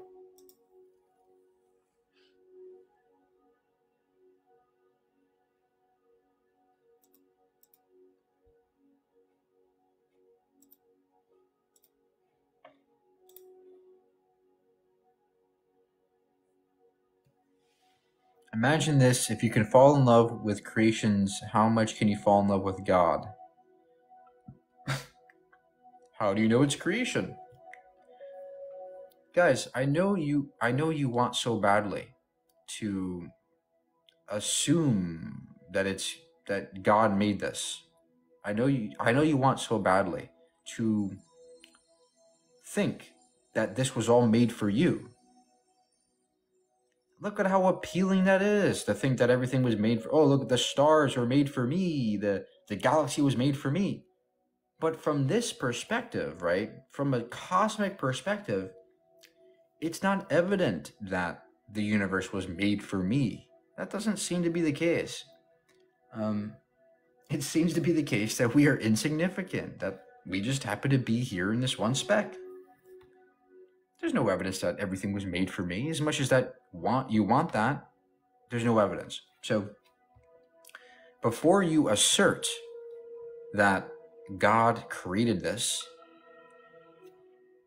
let's think carefully. Maybe it's coming from an ego, right? Maybe it's coming from within yourself. Maybe you're not actually looking at reality objectively. Maybe you're just projecting, right, your own desires, imposing your own desires onto reality. That's what you should be avoiding. So just be cautious. To me, I don't see any reason to think that the universe was here for me. I see the opposite, if anything. The universe wants to kill us every chance it gets, from, supernovae to disease to, war, famine. There's a lot of things that we have to avoid every day. I mean, think about it. We have to eat and drink every day or we'll die. It's like a curse. We're cursed. There's specific things we have to do to survive. We have to make money. We have to eat and do all these actions just to survive. It's a struggle. Life is a struggle, So the theist wants to act as if this world is perfect and everything's great. Well, not really, right? There's a lot of pain and suffering. There's a lot of suffering in this world, a lot of unnecessary suffering. And I think that if you're going to project this notion that everything was designed for me and that we are perfect and that there's a man who loves me and designed everything for me, I think that's egotistical, to say the least.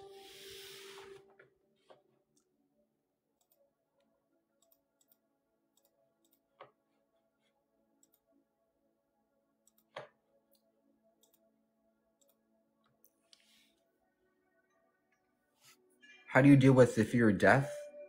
Well, you're never going to get away with the fear of death.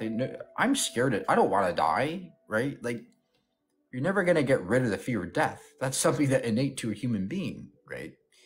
But at the same time, I don't focus on that question. What happens after I die? I don't care about that. I think that I'm so consumed by my life now. I'm so in love with life that asking these existential questions about death, to me, I don't care about it. It's a fruitless endeavor to me. I'm so consumed with my life now that stuff doesn't bother me that much. I think that's what you have to do. You have to do something useful, right? We're so scared to die, but why? If you do something useful, If you do something great, leave a legacy, put a dent in the universe, as Steve Jobs says, right? Do something great, and you will no longer have a fear of death as much. You know,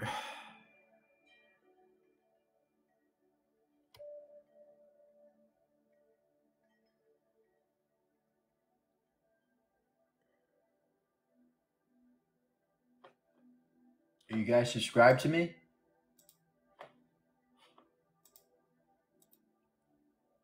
On my YouTube channel?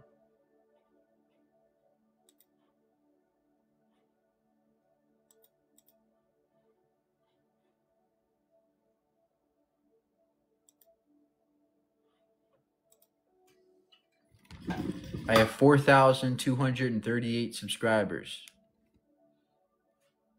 Link in bio, link in bio. Click subscribe. Let's get to 5,000 by tonight. Let's go.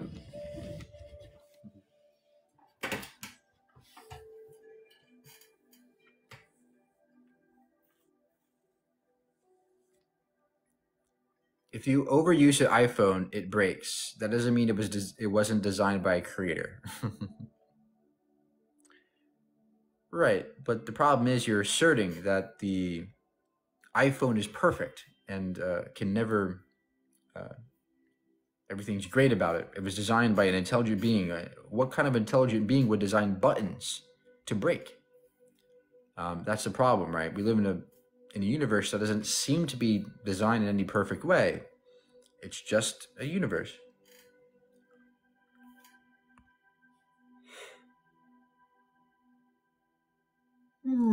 Debate Q-Top again? Sure. It'd be a waste of time, but okay. Like, debating is not always good. Sometimes debating is a waste of time. But if there's an audience and the topic is good, yeah, I'll debate. You know.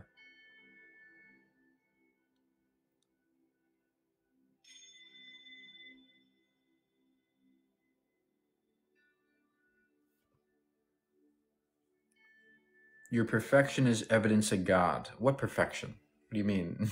Where is it?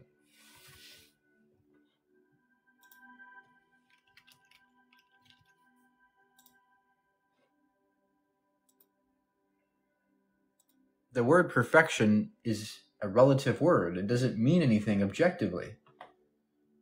It's just a word.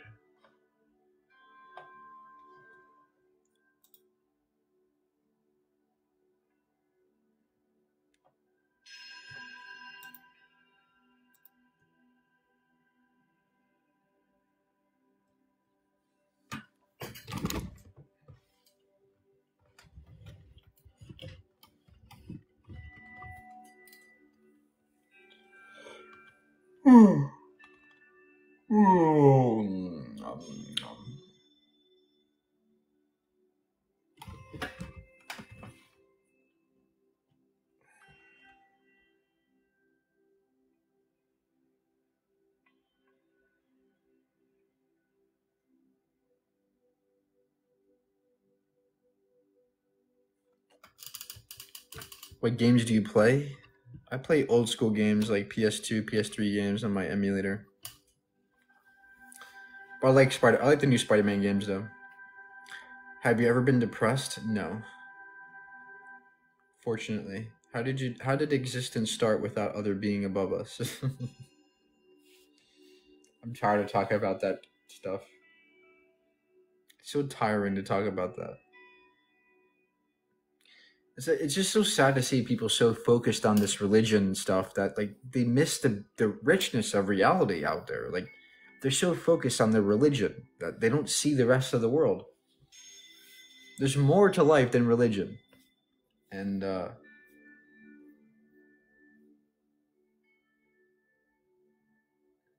you just looked up, if you just opened your mind, right, you would see it all. But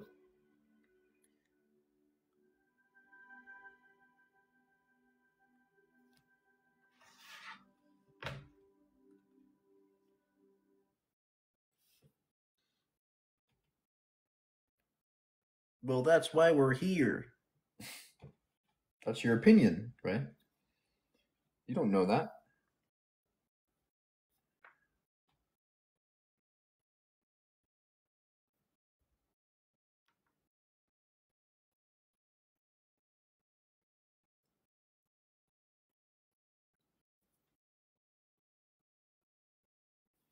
How did our ancestors know how to reproduce?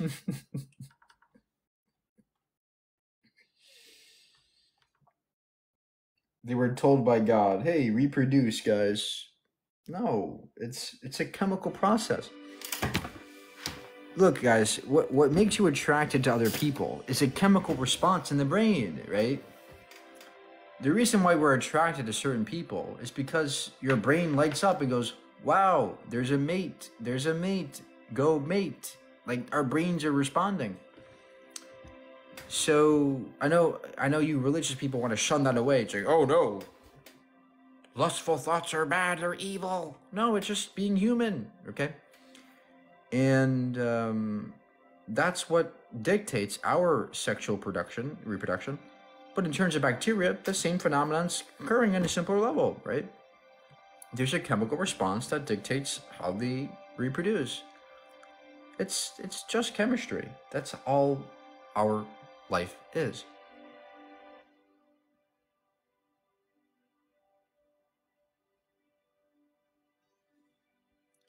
How's that lonely, tiny one-bedroom apartment doing for you? I'm not in the one-bedroom apartment, but nice try.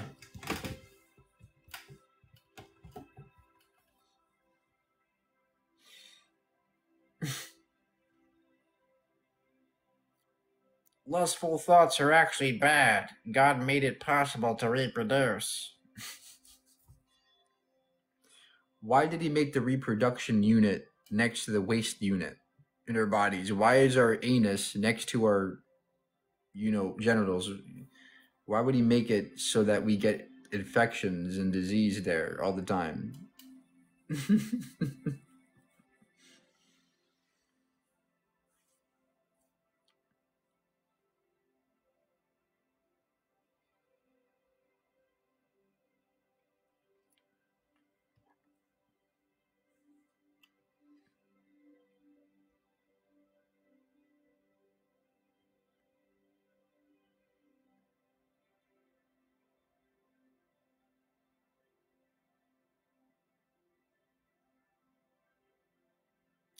What do you do for a living? Your mom. Richard Dawkins is in here? Hey, Richie, how are you? Imagine yapping so hard online to make a book about your yapping. How do you download old games on an emulator? You go online? Mike, are men supposed to be masculine? No. You're not supposed to be anything. We are who we are. That's it. There's no changing who we are.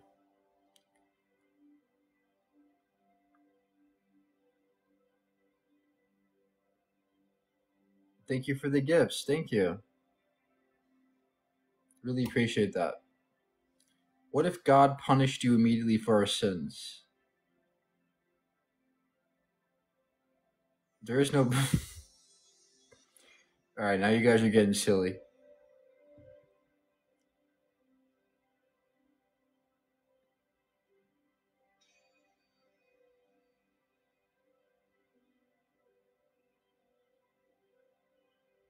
Your bio said you're Christian. It's satire. Imagine if somebody still thinks I'm Christian, like after all the years of watching me. They still think I'm Christian.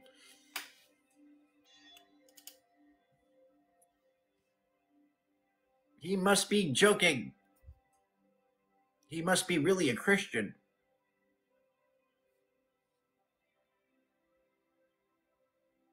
I actually sold thousands of books, but thank you for saying I only sold 5. But nice try, though. Are you afraid of dying? Yeah, I am. Of course. Why would I like to die? I don't want to die. But what I'm afraid more of is not living to my fullest potential, right? I'm not so scared of dying as I am not doing what I can do while I'm alive.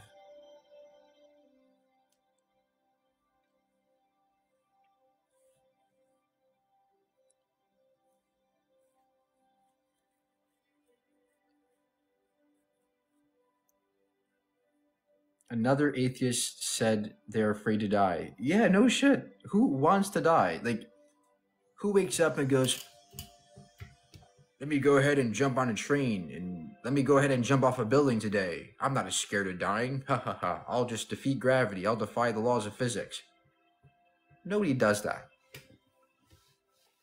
You gotta be a madman.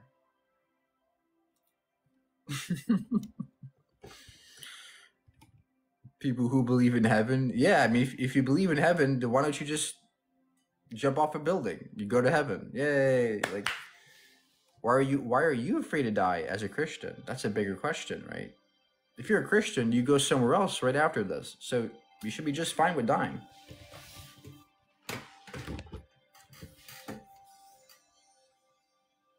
In fact, to you, babies go to heaven when they die. So, fuck. Might as well just kill babies. They all go to heaven.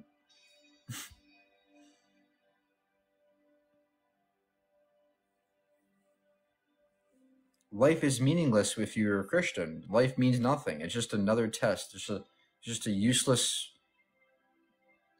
purgatory to see how well you obey your master. That's all it is. There's no meaning here.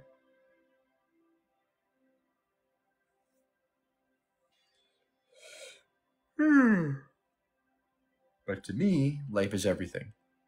You know, it means everything to me.